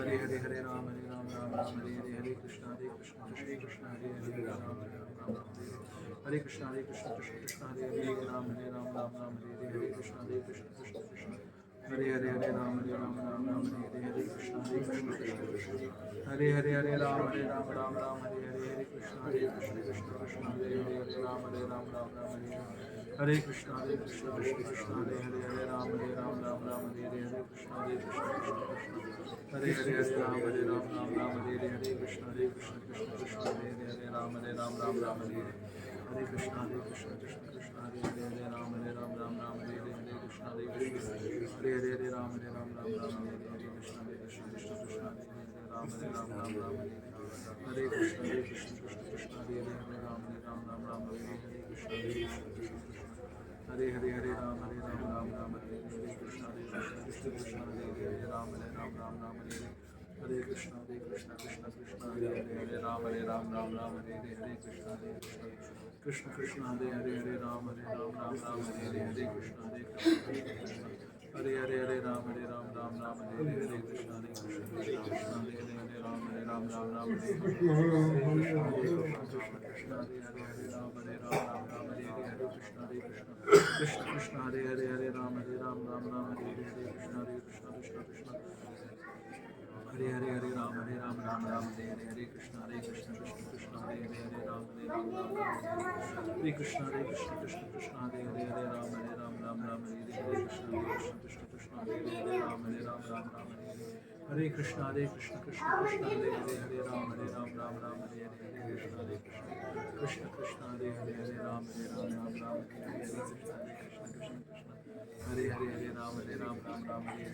हरे राम राम राम हरे हरे कृष्ण हरे राम राम हरे हरे कृष्ण कृष्ण कृष्ण हरे राम राम राम हरे हरे कृष्ण कृष्ण हरे राम राम राम हरे हरे कृष्ण कृष्ण हरे राम राम राम हरे हरे कृष्ण कृष्ण हरे राम राम राम हरे हरे कृष्ण कृष्ण कृष्ण हरे राम राम राम हरे हरे कृष्ण कृष्ण हरे राम राम राम हरे हरे कृष्ण कृष्ण कृष्ण हरे राम राम राम हरे कृष्ण कृष्ण कृष्ण हरे राम राम राम हरे हरे कृष्ण कृष्ण कृष्ण हरे राम राम राम हरे कृष्ण कृष्ण कृष्ण हरे राम राम राम हरे हरे कृष्ण कृष्ण कृष्ण हरे राम राम राम हरे कृष्ण कृष्ण कृष्ण हरे राम राम राम हरे हरे कृष्ण हरे राम राम हरे हरे कृष्ण कृष्ण हरे कृष्ण कृष्ण कृष्ण हरे राम राम हरे कृष्ण कृष्ण कृष्ण हरे राम राम राम हरे हरे राम राम हरे हरे कृष्ण कृष्ण हरे राम राम राम हरे कृष्ण कृष्ण कृष्ण हरे राम राम राम हरे हरे कृष्ण राम हरे कृष्ण कृष्ण कृष्ण हरे राम राम राम हरे कृष्ण कृष्ण हरे कृष्ण हरे राम राम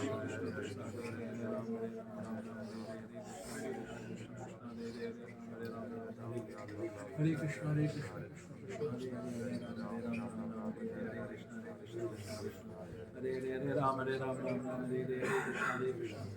कृष्ण कृष्ण हरे राम राम राम हरे हरे कृष्ण कृष्ण कृष्ण हरे कृष्ण कृष्ण कृष्ण हरे राम राम राम हरे कृष्ण कृष्ण हरे राम राम राम हरे हरे कृष्ण कृष्ण हरे हरे कृष्ण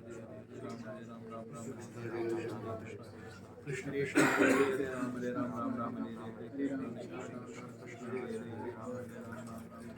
हरे कृष्ण कृष्ण कृष्ण हरे राम राम राम हरे हरे कृष्ण कृष्ण कृष्ण हरे राम राम राम हरे कृष्ण कृष्ण कृष्ण हरे राम राम राम हरे हरे कृष्ण कृष्ण कृष्ण हरे राम राम राम हरे कृष्ण कृष्ण कृष्ण हरे राम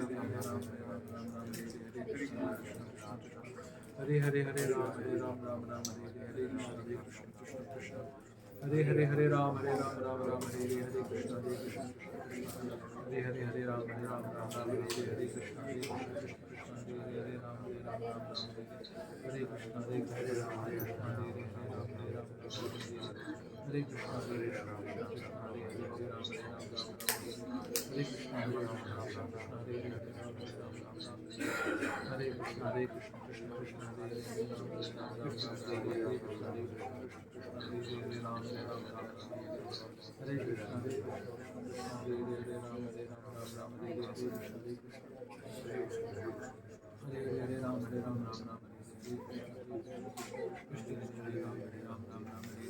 हरे कृष्ण कृष्ण कृष्ण हरे राम राम राम हरे हरे कृष्ण कृष्ण हरे राम हरे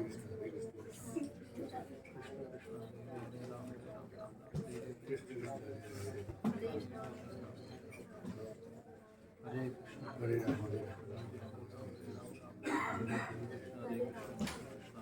हरे हरे राम राम राम हरे हरे कृष्ण कृष्ण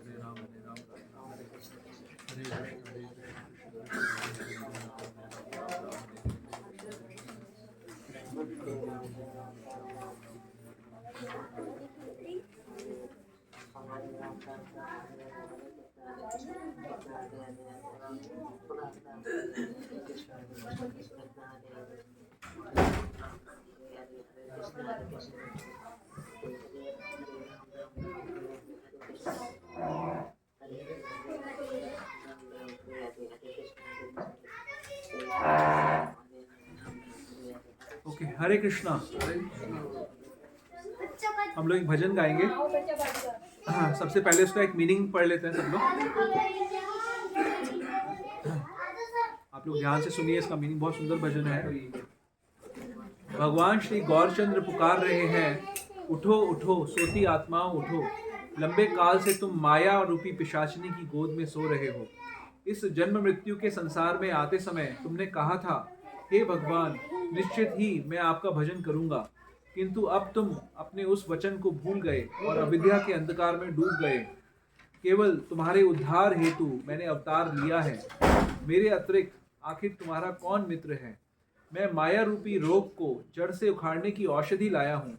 अब प्रार्थना करते हुए यह हरे कृष्ण महामंत्र मुझसे ले लो। भक्ति विनोद श्री गौरांग महाप्रभु के चरणों पर गिर पड़ते हैं और हरि नाम की भिक्षा मांगने के पश्चात उन्हें महामंत्र प्राप्त होता है। ठीक है, तो ध्यान से सुनिए, मैं गाऊंगा, आप सुनेंगे, आप गाएंगे, फिर मैं सुनूंगा। ठीक है। जीव जागो, जीव जागो, गोरा चांद बोले। जीव जागो, जीव जागो, गोरा चांद बोले। कुता निद्रा जाओ माया पिशाची रखोले। कुता निद्रा जाओ माया पिशाची रखोले। जीव जागो, जीव जागो, गौरा चांद बोले। जीव जागो, जीव जागो, गौरा चांद बोले। भजी वो बलिया ऐसे संसार भितारे।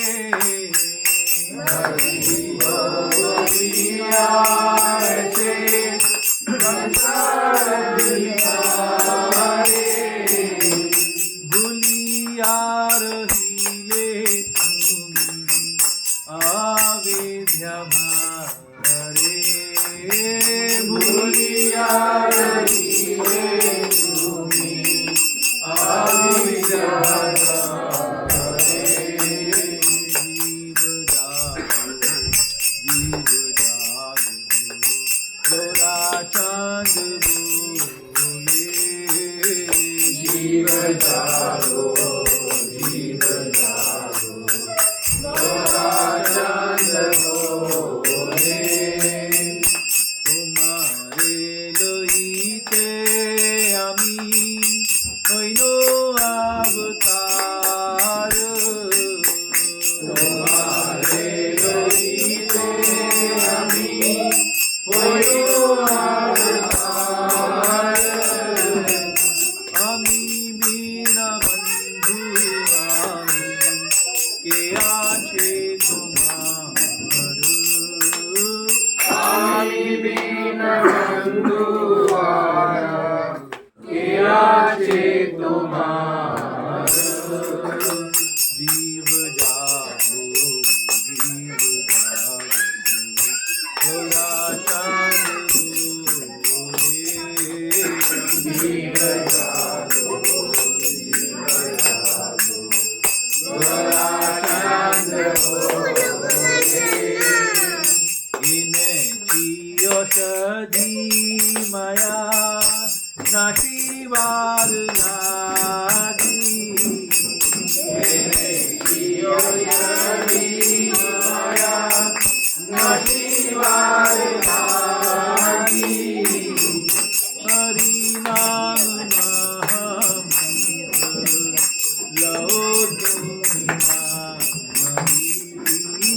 हरि नाम महामंत्र लाओ तो बीमारी जीव जागो जीव